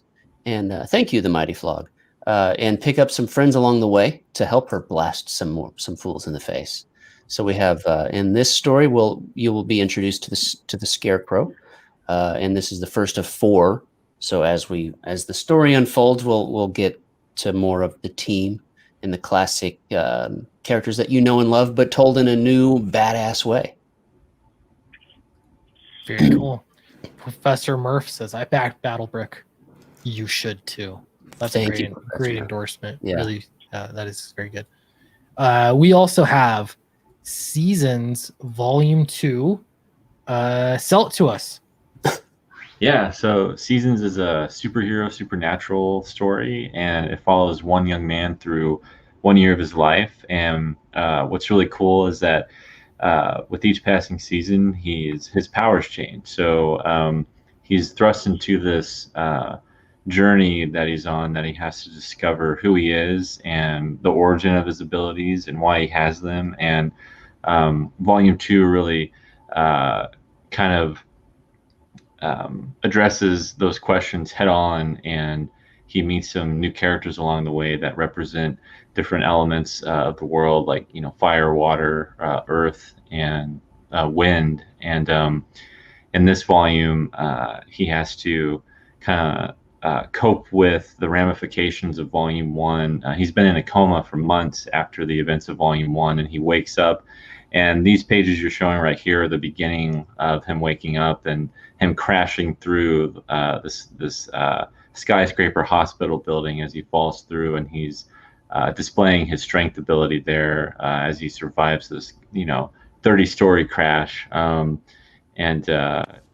from there on, he's kind of lost and confused and on his path to self-discovery. Can you zoom in a little bit, Clint? Can you make that? I can't really see the page. Not I want to really. see the art. Let me see. Oh, it's pretty rad. I can't. It's kind of distant out. A comic book page doesn't lend itself to be shown on a YouTube screen. Yeah, it's like the opposite orientation, huh? Yeah. This is cool. It's a unique. There's so many superhero ideas and projects and stuff. Yeah. And I'd almost say everything's been done, but that really is a cool, unique take I've never heard of before, where the idea of their superpowers changing over time. Yeah, it's all about change. The whole series is kind of about that, and I wanted to implement with the powers there. And because I always got, once you know a character, you know what they can do, and you're kind of stuck with that character, throughout, every single story, the power set's made. But then, so I wanted to make a character where, depending on the season, that's when his powers change. But he's not like I say superhero, and it's not like your typical superhero story. It's has all these different flavors of a superhero story. So I'd say if you love stuff by Jeff Johns and J. Michael Straczynski and those are, and Ed Brubaker, those people are who I kind of grew up reading books by them.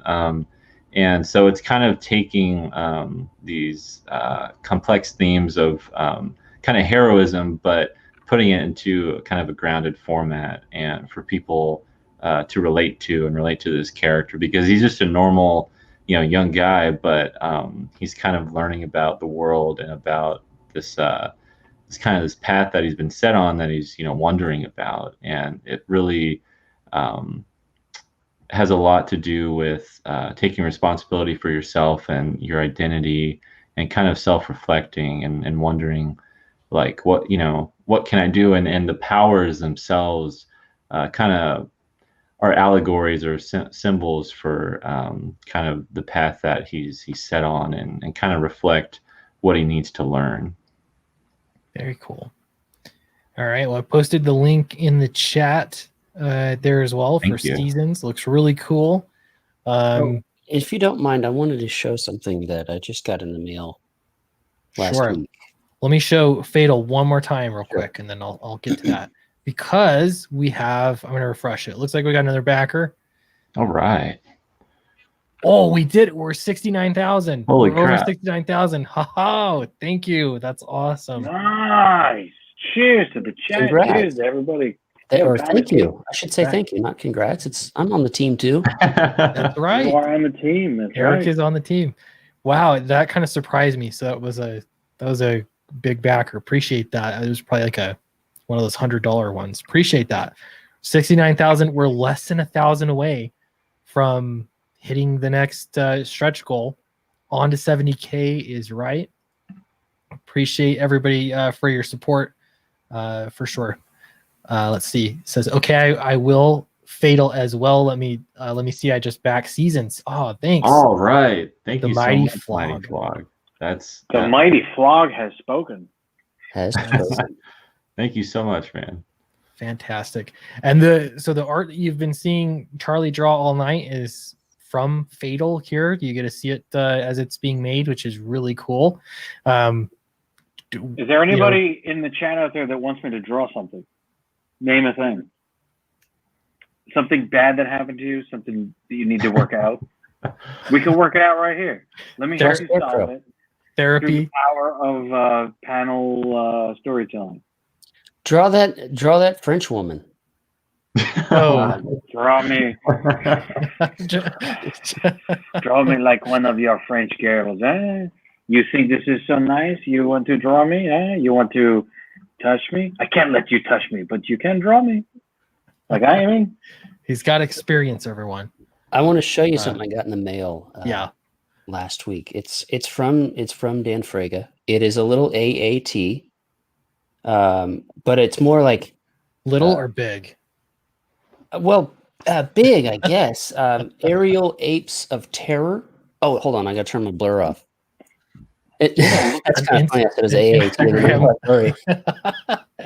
Censored.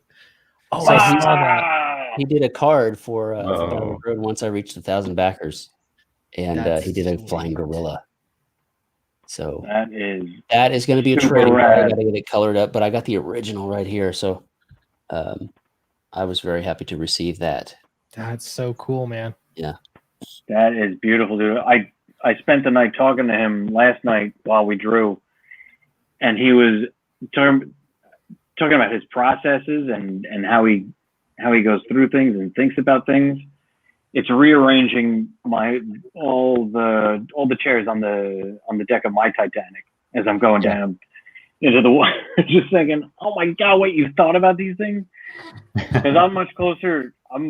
I was saying last night to him and Malin is just do stuff, kind of don't, and Dan is thinking about all these things. I don't know. I might be a little simpler.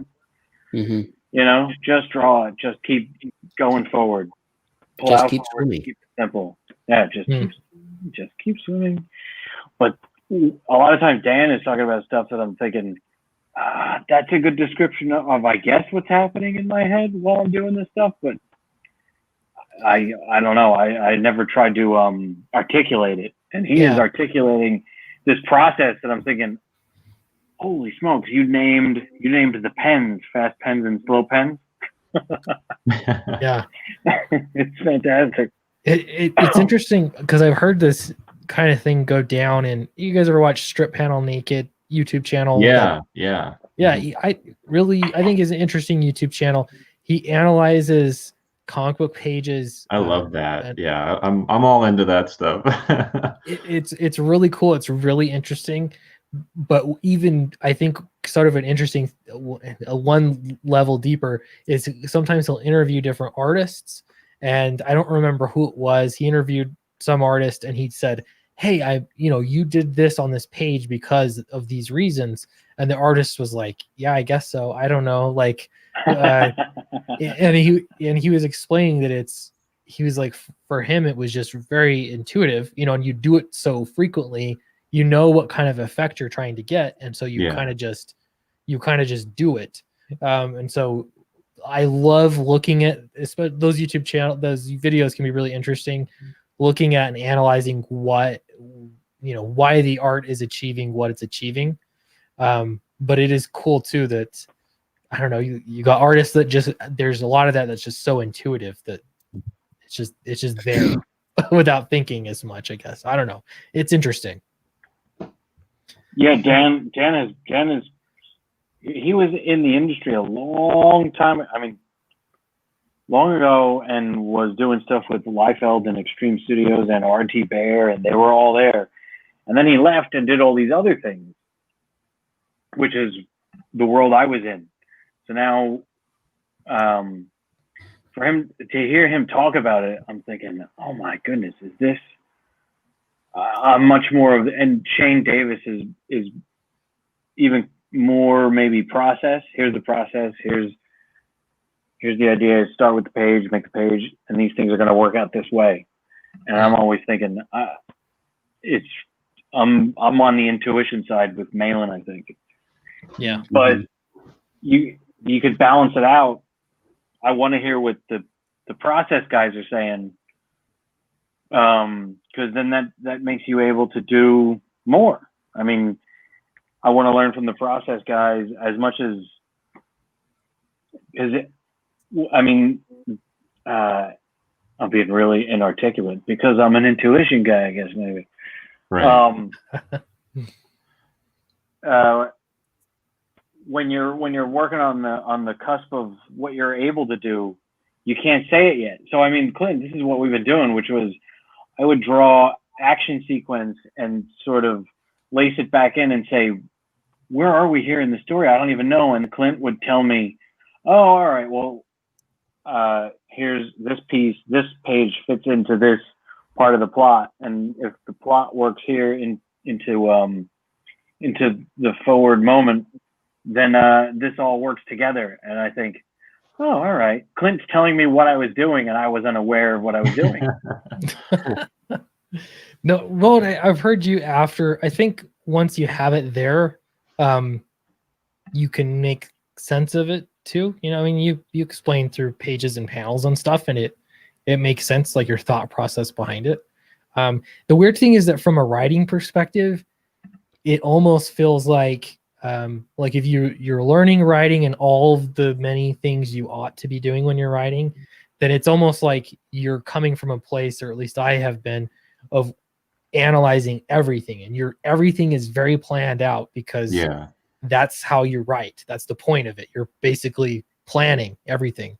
And sometimes I have to push against that and allow myself to say, okay, here's the scene. I know there's something, I've got these things I need to achieve in this scene.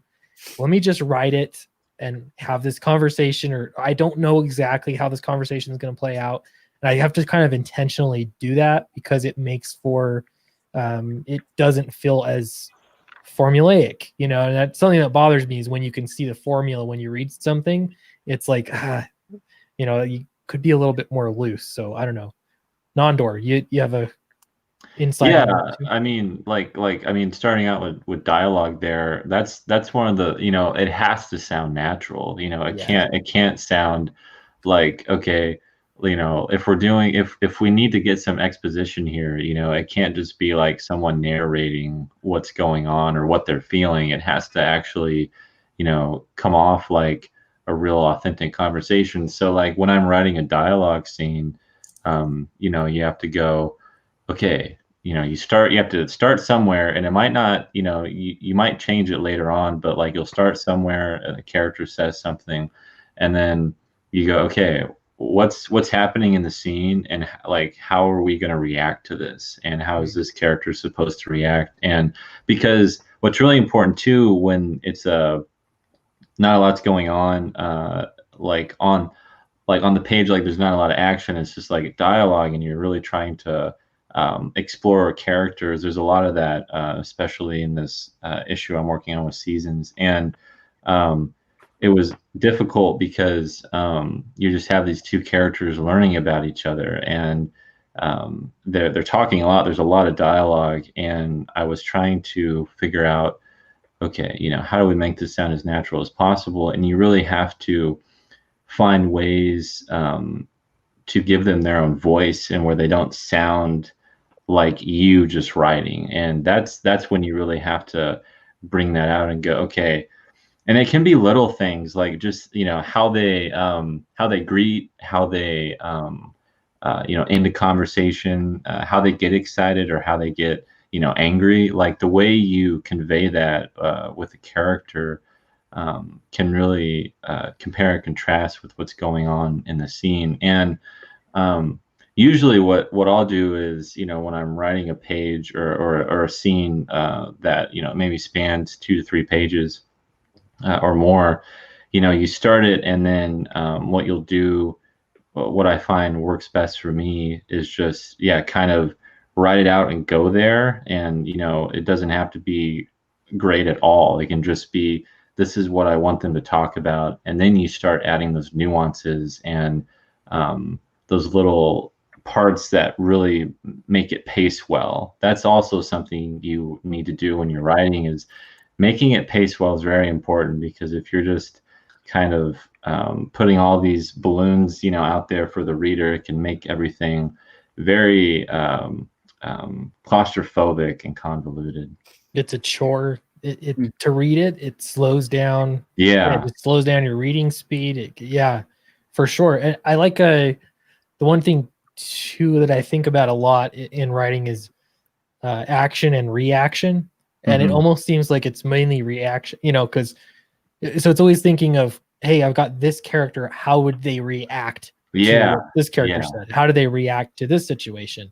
And then after they take that action, well, how does that affect this person? And so it's so much Mhm. of it is reaction and getting their reaction correct for Yeah. that character. Which Speaking of- that's the fun and also the difficulty. But yeah, Did Charlie. anyone in the chat want to see me? Is there any recommendation, request, something they need to work out? Hit it. Oh, to draw something? Yeah. Yeah. Could you thumbnail the rest of Battle Brick Road for me so I can just knock Yeah. that out real quick? Just get that little thing This is down. where Dorothy Gale meets Ron Jeremy and everything goes horribly wrong. Oh gosh. First person to say something in the chat is Charlie's challenge. Ooh, that could be a segment. Charlie's challenge. I mean, I can think of all sorts of things I would like you to draw, but we'll leave it open in the chat. Let me get what you guys are thinking about that. First person to post something. I've had some questions. One was Roland here. Isn't there a secret tier for international for Fatal? Well, I posted the link to the t-shirt tier. It's not that secret. It's just the t-shirt tier, but I actually have international shipping on it, which didn't exist before. Besides that, if you're on the mailing list, the tiers are the same and they should go international. The shipping should be all worked out. So if there is a problem, let me know. But yeah, I think we're good. Identity Crisis says, "Draw me quitting my job." Ooh, all right. What do you do? Identity Crisis. His name is Dave, I think, right? What do you do, Dave? He says, "So I can pursue comics full time." That's the dream. Yeah. What He's do a you designer, do? I think. What do you do? Yeah. I think there was. Let me just check. Oh, he said that earlier too. Sorry, Yeah. we missed you. Identity Crisis. Hey, I'm gonna have to roll. I'm gonna have to bounce out of here. But I thank you for having me on. You bet. Appreciate you. Appreciate having you here. And Yeah. good luck with the new office. And yeah, It's not just a new office; it's a whole new house. whole new house. Yeah. New house. All right. It's good to see you. Good to meet you in Andor, and everybody back Battle Brick Road twice and often. Yeah, you too, Eric. Nice meeting you, man. Yeah. See See you guys. All right. Here's a question for you from Professor Murph. He says, "Is Snogans a Mobius fan?" I am now. I was heretofore totally unaware of him until I started following a guy on Twitter named Pascal Blanche, who is this phenomenal designer, and I don't know what he works on. He works on these different sci-fi projects, I guess, and he posts all the time about Mobius. And I think when I was way back in school, there was a couple of people that everybody was in. There was one of the guys, Frazetta, and I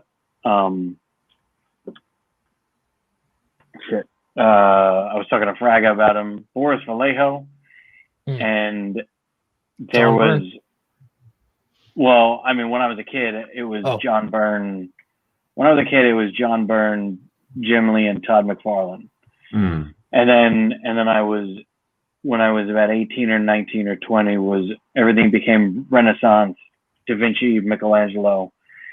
There's another guy who, with Frazetta and Boris Vallejo and Mobius, there was another one-word named guy, and he would draw these sort of Koch or Jock or it was sort of one word. Everybody was into him too, but Mobius, fantastic. I was unaware. Then so he was drawing the other side of what H.R. Geiger was drawing. Mobius was doing the human side. Yeah. And now that I'm seeing it, Mobius is phenomenal, especially when you think, oh, he was doing this in the 60s. Yeah, I like it now, but I've only just found it. I mean, there's sort of, I don't know if it's, every time you think about it, I don't know if it's super fun or depressing. There's so many artists out there. There are these incredible people you've never heard of, and they're doing everything from comic books to storyboards or set design or manufacturing surgical implants.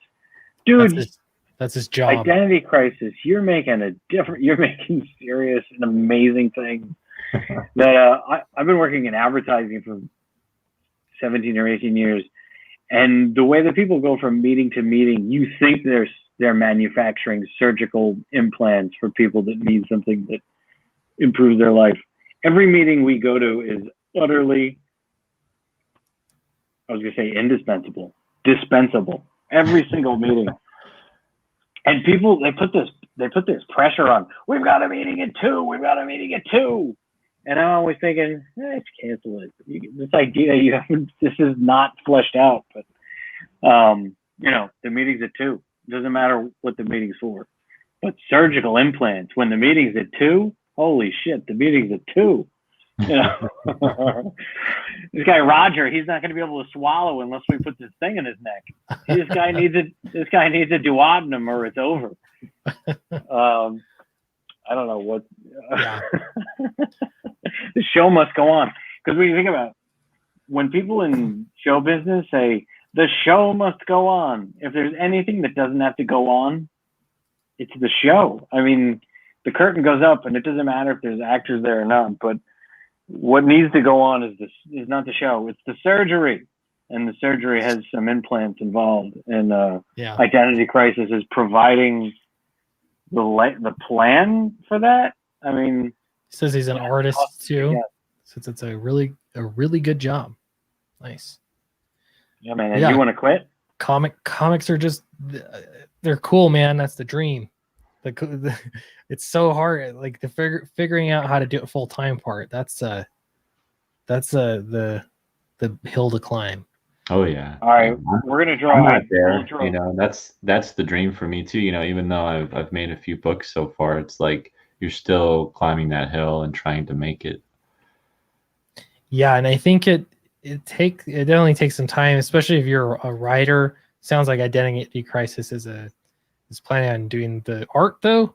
But yeah, for the writing part, it's like you just have to publish a lot of books and build up an audience. I saw somebody saying, how do you get those kind of numbers, like the audience size?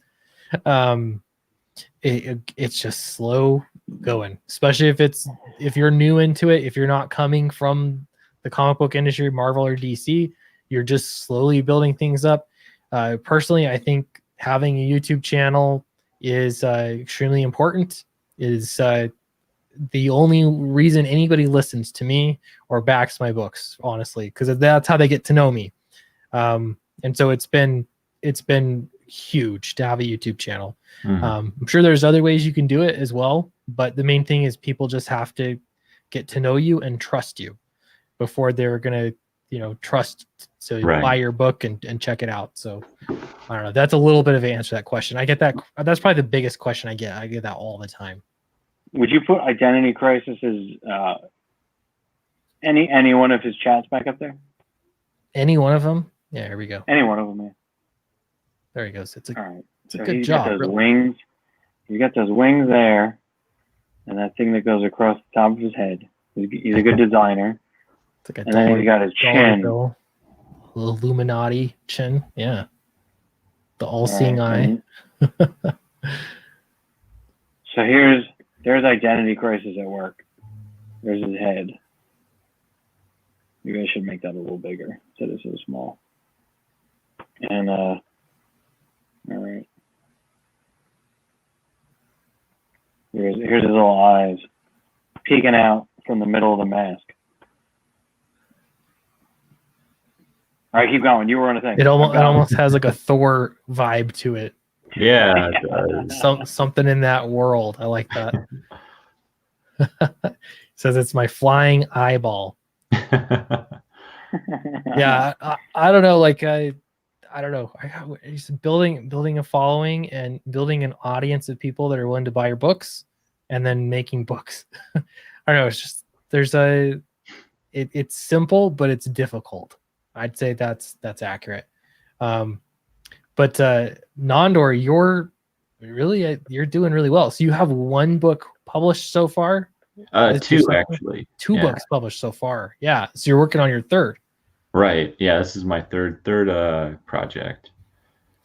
So how'd you get published the first time? Have you always just been crowdfunding and going that direction, or what was yeah your first step? Yeah, like that's where I really ended up. Seasons is really the first thing that I really chose to pursue all the way, in terms of like a story I really wanted to get out there. And I sent it to a bunch of publishers, and I even talked to Peter from Alterna a little bit, and but he said he gave me really good advice, because I didn't have a following. I was just really I had art, and I had a pitch and everything. But I sent it to him, and he gave me really good advice in saying, like, you should build up a little bit more, and try to crowdfund it, and kind of find your audience there, and then maybe we can talk later. And so that was a few years ago, and that was really good advice to me at the time. And then I followed Jason Brubaker a lot. He was a real big inspiration to go to Kickstarter and to crowdfund, and I just noticed there was this community, this indie comics community, that was really thriving and really they really had each other's backs, and it was really exciting to me, because I was kind of I didn't know what I was getting into per se, and so I really was encouraged to go that route. And I started with volume 1 of Seasons, and I had launched the website is seasonsthecomicbook.com, and I started putting it out there for free for people to read. And so people started reading it, and like in the first day, I had over like 600 people that visited the site, like just for the first few pages. And I just shared it everywhere I could. And then right now we have like over 23,000 views on our pages, that we've put up there. And that's great. Yeah, we just kept consistent. Consistency was really key. Every Monday and Friday I'd post a new page, and I created a Facebook page and a Twitter page, and you just try to gather people where you can. And I'd create I remember the very first flyer I made like a physical postcard size flyer, and I went to this convention before I had anything out there. I made this little flyer, and I went to a little local convention, and I just passed it around to people. And I was like, hey, I'm launching this website, this webcomic. It's going to be free to read. Here's a card. Here's something that, you can look it up. And, I tried to do the footwork as much as I could. And then, I built a lot of content over the website over time, and then launched the Kickstarter for volume 1. And the goal was 6,500, and we made it within like a 30-40 day period, and it was my first book, and I was like, this is good. This is like a good sign. And from then on, I've just kind of been keeping the same plan going, but I've been trying to think of ways to maximize the funding and the following too. And so like I have Seasons on Webtoon and Tapastic, and the new comic book app Macroverse is a really cool app, and Seasons is on there too. So I've been trying to just put it out there for free as much as I can, and if people like it, then I hope they'll buy it. But from there, it was just like no one's gonna care about your work if you put if they have to pay for it right away, because they never heard of you, like it's like, why should they trust you? And so I thought that was like, I was like, that's right. Like I personally, I wouldn't just buy something that I really hadn't heard about, too bad. But it's different when you're at like a con, and you actually meet that person, you get to talk to the creator, and if you like the guy, you'll probably buy their book, or if they sell you on it. But just for starting out, and especially for doing the crowdfunding thing, I thought, I want people to trust me as much as they can and show that, I can do this, and I'm giving all this content out for free. Like, this is my passion. Like, I would do this for free if I could, like where it would just be for fun.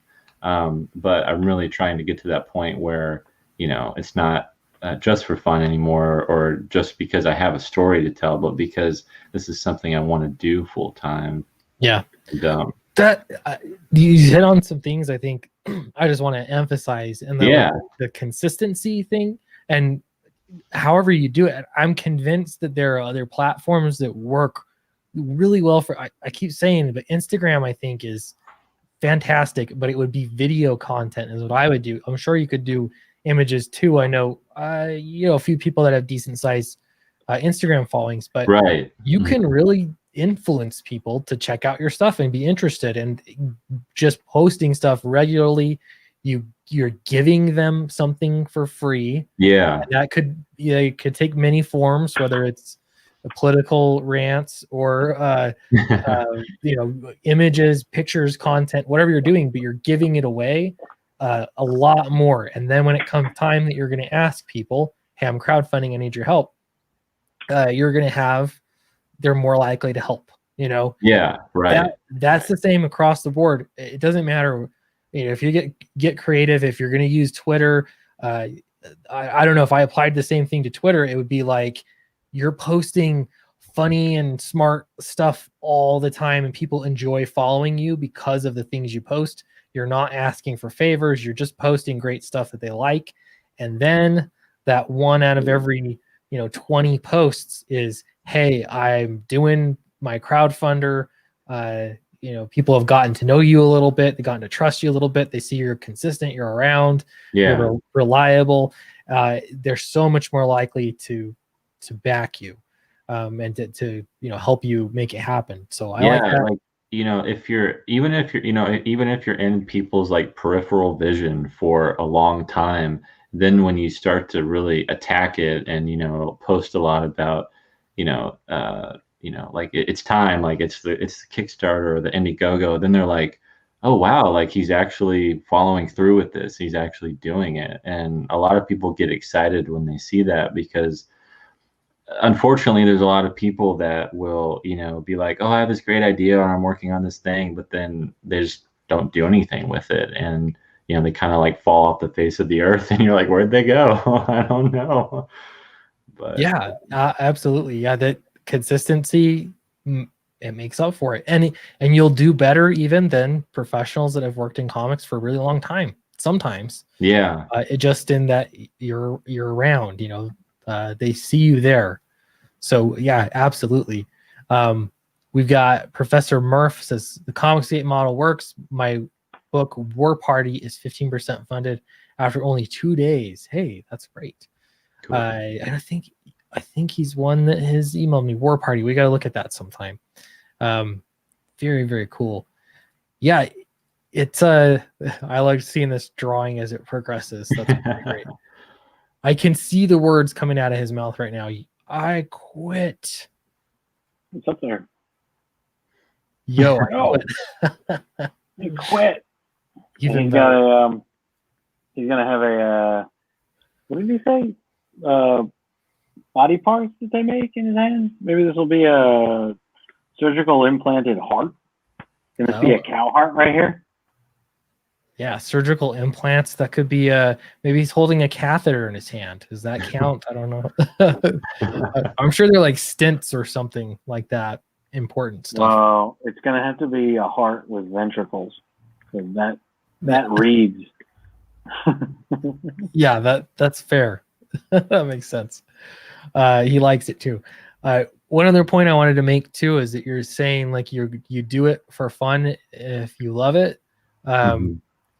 And then at some point you can't, that's not the goal ultimately, is that you're always going to, you can, but it takes so much time and effort. And so I think that there's, this is not what everyone says, but I think this is reality. If you're starting out with nothing, you're not already published and you've got a fan base, you kind of have to think of it as your first thing is sort of like an internship.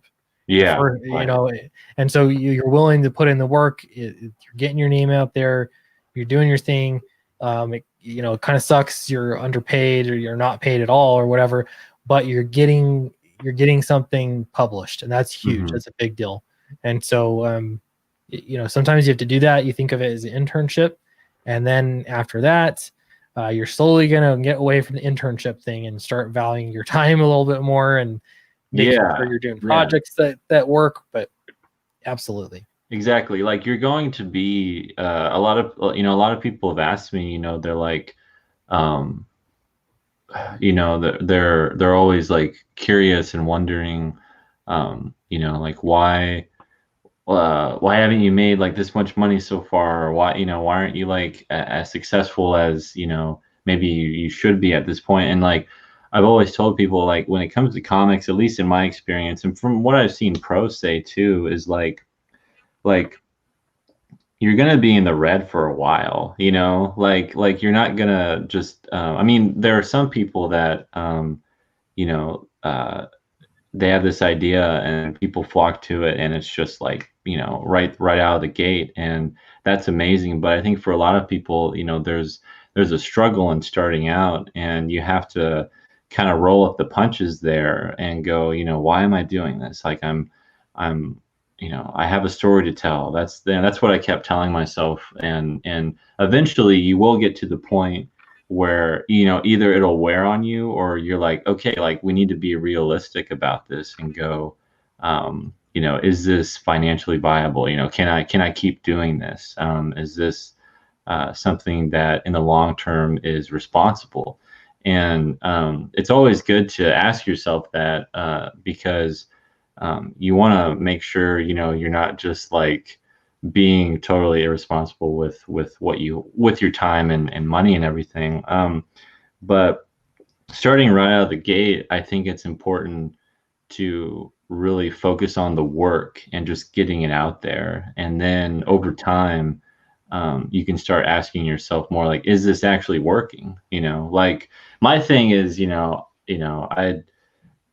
if you don't try it, you'll never know, and then you'll regret it for the rest of your life. And like, you know, I didn't want to do that when I started out. I was like, okay, I'm going to do this. I'm really going to pursue this and go for it. And because I knew later down the road that I would regret it if I didn't. And I think people need to, you know, chase your dreams, be responsible, but, you know, chase your dreams when it comes to being creative.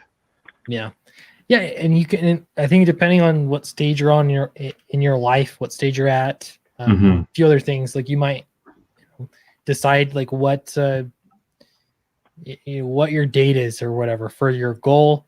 And from my experience, I think it's okay. Well, what I first did is I was realizing I was going to turn 30 at some point, and I was like, gosh, man, I haven't been published in comics. You know, that's the one thing I really wanted to do. Yeah. I felt like I hit 30. Like I don't know, it just felt wrong, you know? And so I thought, yeah, I gotcha. I'm like, I gotta, like, what I'm going to do is I've got all this figured out. I'm going to get published somewhere. If it's even just in an anthology or something, I'm going to do it before I turn 30. And I couldn't get published. And so it was like a little frustrating, but I don't know. Then after that, it was like, oh, you know what? I'm making YouTube videos kind of for fun. Hey, maybe I'll just try this crowdfunding thing with comics. And what I'm going to do is, because I know it's going to take a long concerted effort over many months in order to be successful at it. It's like, okay, I'm going to do this thing. I'm going to try it, and I'm going to give myself, you know, I'm going to try this YouTube thing for a month. And if I can get progress, you know, if I'm seeing notable progress in subscribers or views, you know, then maybe it'll be worth my time if I'm posting a video every single day. Yeah. And over a month, you kind of see like I got 100 subscribers, and I remember thinking, gosh, like I can do this. You know, it sounds so minuscule now, but it's like, yeah, I can do it. And then from there, it's like, okay, I'm going to can I sustain this kind of energy and attention to it for, you know, however long I know that I'm going to need to do it in order Mhm. to crowdfund. And then, I don't know, sort of that's the next step. But I think it's important to just look at, are you making progress toward your goal, or are you stagnant? That happens sometimes. I mean, it Yeah. happens a lot, and you got to figure out what you're going to change up to make it work. I don't know. It's certainly a struggle. The whole thing, it's so hard. It's so hard to do. Yeah. Am I the only one? I came out of the box out of art school and said, I am going to sell out. I am going to sell out hard. I'm going to sell out all the way. I'm going to do everything for money because it's just, fuck, I just lost the screen. It's gone. I am going to do the whole thing. This is a cash run. And I just said, who's the highest bidder? And I had a teacher who said, go in advertising, son. Go west. Yeah. Said, yes, sir. There it is. I mean, in And, a sense, I guess I kind of did the same thing. I mean, I got a real job or whatever. It's not even writing, you know. I it had nothing to do with my degree. It was not writing or anything, but it paid the bills. Day one off the bat, I thought, when I was just started drawing storyboards, I thought, people are going to pay me to draw? I can't believe it. I can't believe it. This is the coolest. And made enough money to have an apartment and buy a house eventually, 10 years later. And Awesome. Yeah. so you're a young writer. I mean, if whatever comics do or don't do, I don't know I don't know how people start in comics, especially writers, because it's so hard to show them, here's what I do. John walked into a bar. He killed 8 people with a penknife. Isn't that cool, everybody in the room? And they just say, yeah, we hear that story every day. Yeah. I don't know how you sell yourself as a writer. But as an artist, you say, look at this. Can you draw this in 8 minutes? And they go, yeah, we don't have anybody that can do that. Come on in. We need you in this meeting. Yeah. So you go to 700 meetings and you're on time and you deliver for everybody.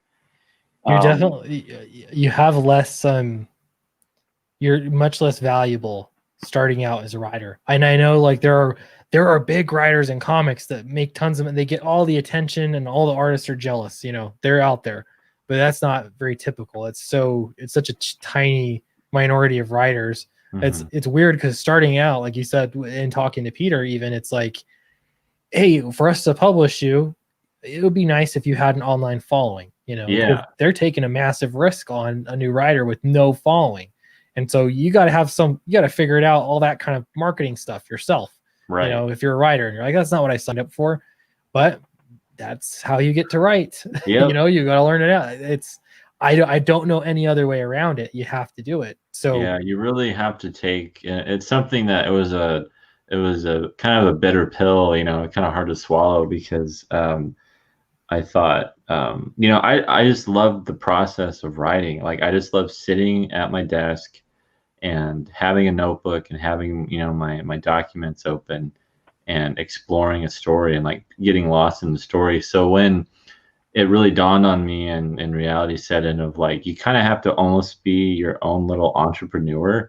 It was like kind of weird. I was like, oh man, like I'm not a personality, you know, like I'm not, like, I don't want to be in the spotlight. Like, I want to be the man behind the curtain. Like that's like, I want to be the person pulling the strings and people can enjoy that. And, you know, I'm the person that no one sees. But you know, it really got onto me. Well, I was like, okay, if this is what you got to do, then this is what you got to do. And you just got to go for it. And I think as long as you're sincere and honest about what you're doing, people will, you know, flock to that. You don't have to be the funniest guy in the room or the smartest guy in the room. I think you just have to kind of be enthusiastic and passionate about it. And, you know, you do have to keep tabs with everything and like be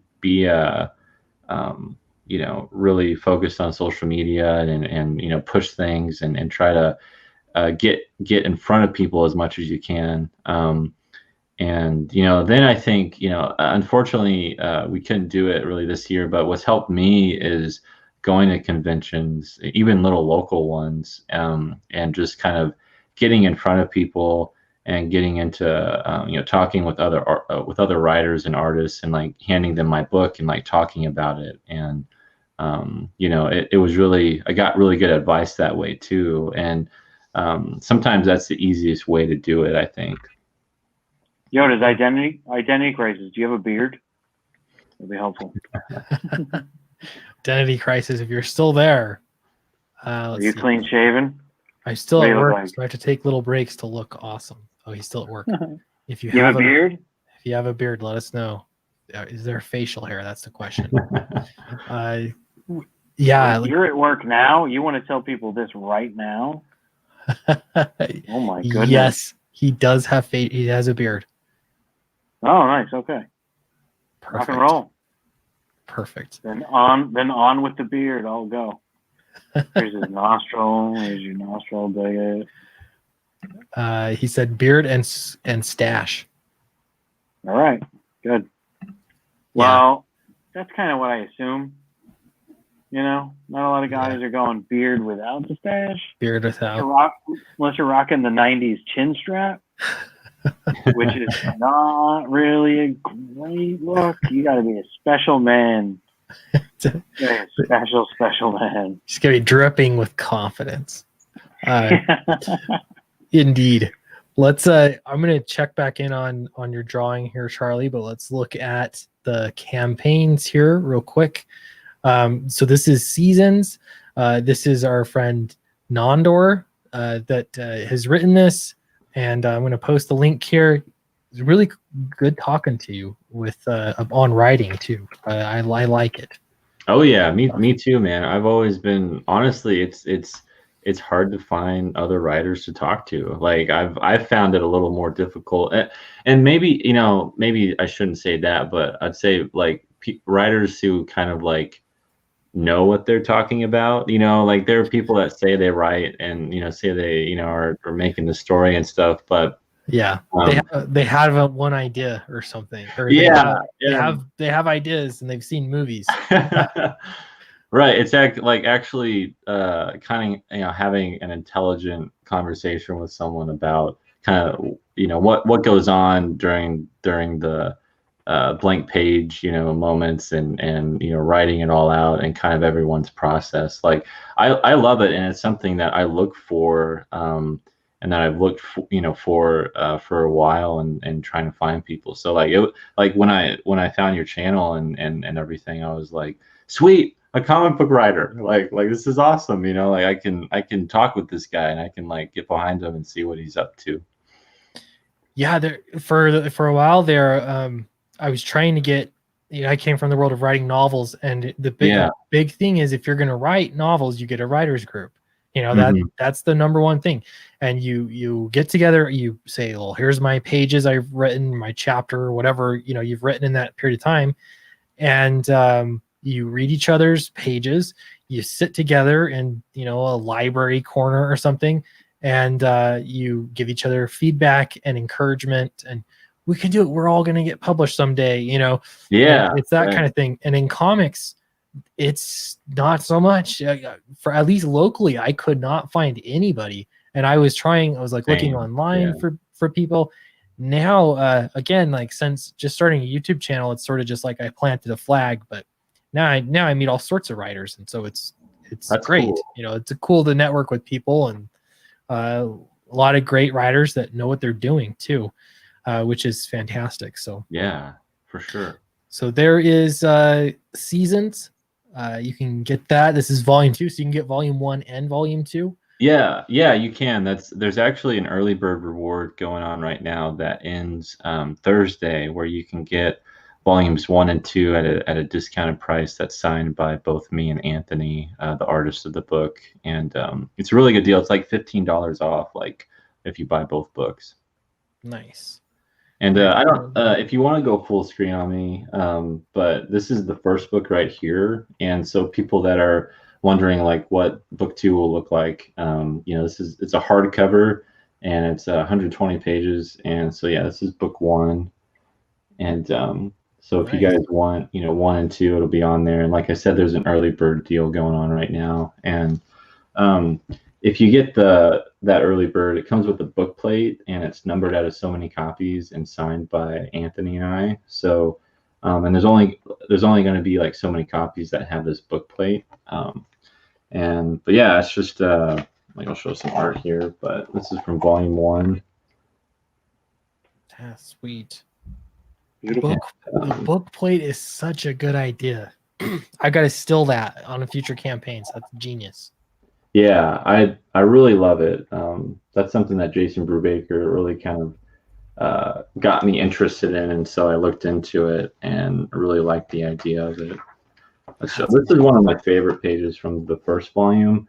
It's kind of hard to see because it's dark, but there's like a ton of bodies, like hundreds of bodies, all kind of like. Stop saying like. Right here. Oh, yeah. Right on that's the one naughty word for Charlie is like. But they're in a big pile there. You're Yeah. a writer. You're a young man. You can get away with it to a certain extent, especially with your generation. It is the language is falling apart. You're a writer. Take care of the language. Don't say approximately what you mean. Say what you mean. Don't say it's like something. Say it is something or it isn't something. That's why I write, because I'm a terrible talker. It's all good. We also have Fatal on Indiegogo right now. We're over $69,000, so thank you very much. That backer actually backed this tier, which is the limited print set. So that was fantastic. I really appreciate that, whoever backed us there. But yeah, this is one if you want something special with Charlie Snogans art on it. It's signed by Charlie Snogans.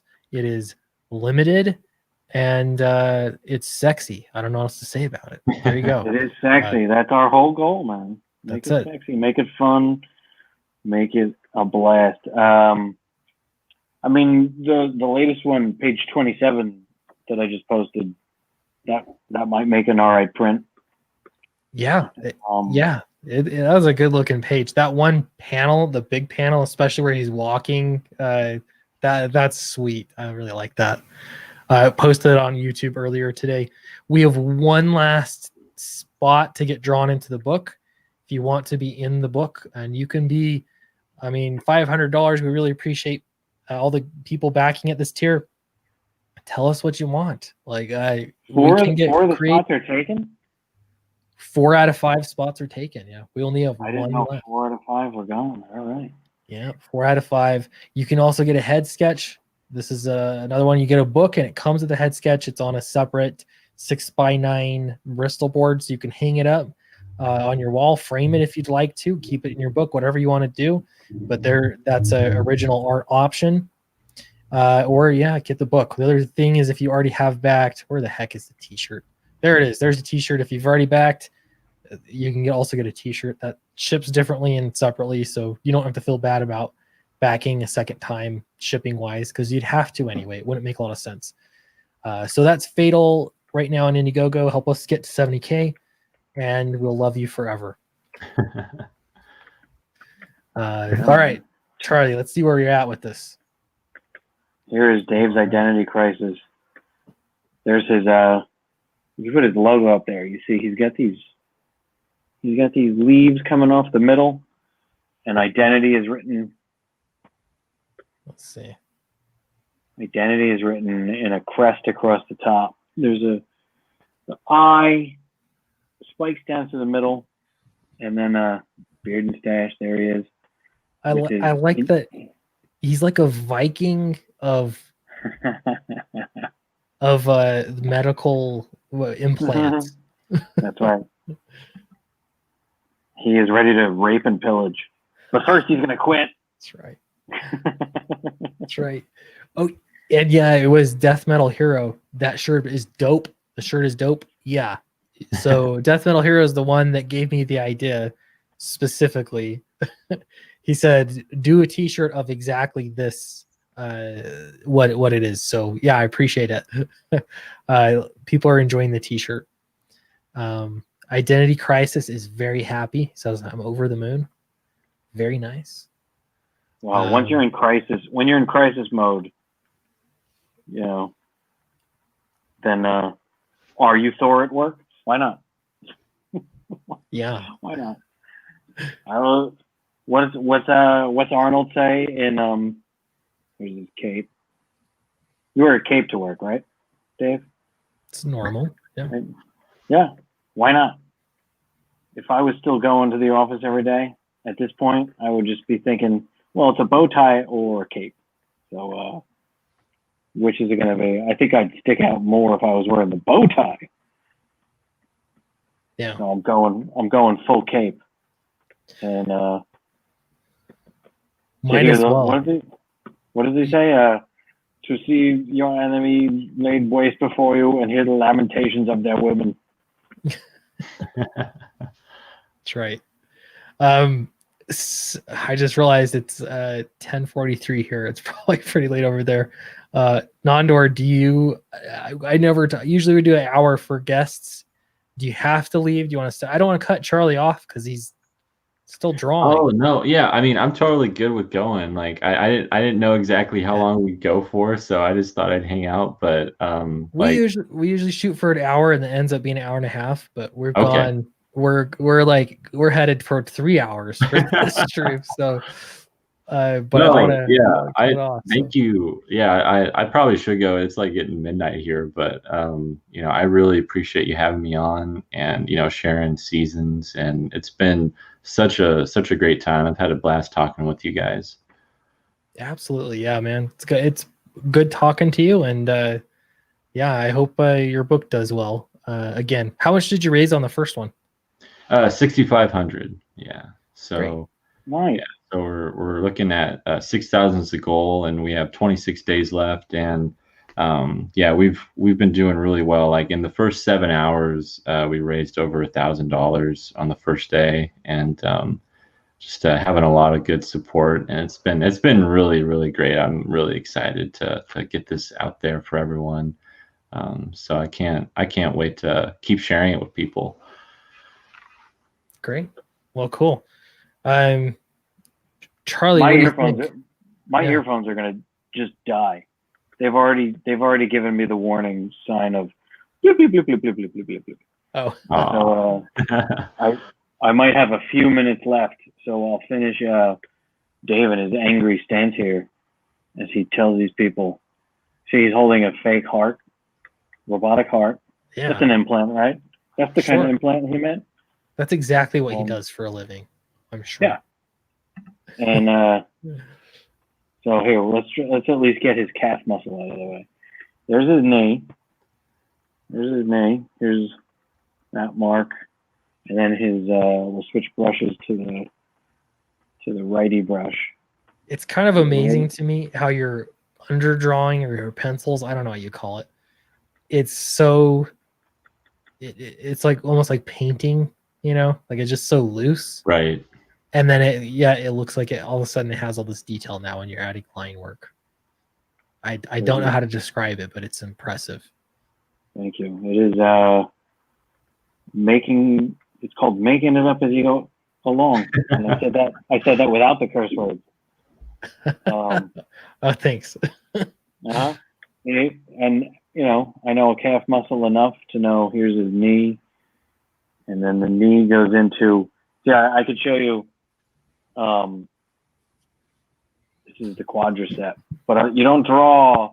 People make the mistake, I think, of drawing each muscle because they know there's these muscles here, and they draw each one. But the quadricep has this, right? There's the 4 muscles, but you don't draw each one. You just know they're there because they're under the skin, so they're hiding.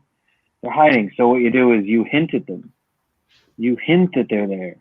And when you're hinting at them, you can make all these lines that indicate motion because this is art, this isn't science, and it's not a photograph, and it's motionless, but you're going to tell people a story about how it's moving. That's the storytelling of each little picture. So here's his kneecap, and as Dave quits, he's got this rippling calf muscle, and there's a little bit of hair and there's a little bit of skin, and it goes from the knee down, right? And here's his calf. Here's his thigh, and it goes from the back forward. And here's his big old boot. What kind of boot does he wear to work? Oh, I'm getting another warning sign. Earphone's about to die. Oh, I'm down to one earphone. I only hear you in one earphone. Okay. So We might lose Charlie. You're about to lose my audio, at least. Not to interrupt, but I'll probably head off right now. But Sure, yeah. Thank you guys so much, and I can't wait to get Fatal. You know, I backed it, so I'm really excited. Thank you. Yeah, I appreciate it. Good talking to you. We'll let you get to bed. It doesn't sound like we're probably going to last much longer either. All right. By the sounds of things, but appreciate you coming on the stream. Yeah. No problem, man. Good work, Mando. Yep. Nice meeting you, man. Have a good one. You too. Absolutely. Sorry. So here's his boots. There's his heel, which is behind everything, right? But it goes up into the front of the boot. And so it's digging into the ground. So when you dig into the ground, something's got to give. Whatever is on the ground at work where he works, there's something there. Concrete. Yeah, it's the carpet. It can't be dirt. So here it's being stretched out across to the other side. And he's got he wears big lace-up boots like a wrestler to work. Mm. And the laces, they move too, right? Everything moves. So that's so cool. This could be a character in something. And identity, he's got that V that hangs down. Identity crisis. You figured it out. He says that it looks exactly like me. I knew it. Identity crisis. I knew it. Problems. There we go. So now I'm going righty to make this line. When I make these lines, see these lines? That's righty. When I make, where are they going? You mean like with your right hand, and then you're switching hands to do? Yeah. Only it's not. Wow. The heck? I can't undo my lines. No, it's like ink now. It's forever there on his leg. Wait, something's really weird happened. I can't switch tools. Well, here's Jasper Plan 9 has a quote here from David Finch. He says, "None of us artists can draw feet." Well, that makes me feel better, right? I draw beautiful feet.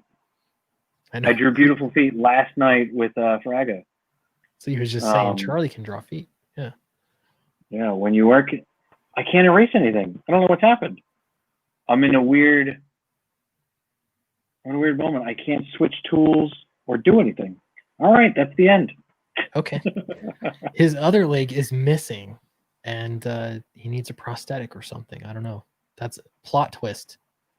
I think that's okay because our viewers have dwindled down to 20. I think it's getting late. Okay.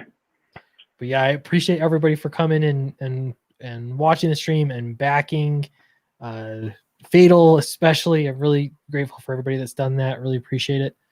And yeah, I guess we'll get going. We'll see you tomorrow. I've got a video. It's going to be awesome. And then I think I'm going to be doing a little bit more politics. You guys seem to be super supportive about that. So, and you know what you're going to get. You know what to expect. So I think it'll be great. All right, peace, Glenn. I'm falling apart over here. Okay. Bye, everyone. Have a good night.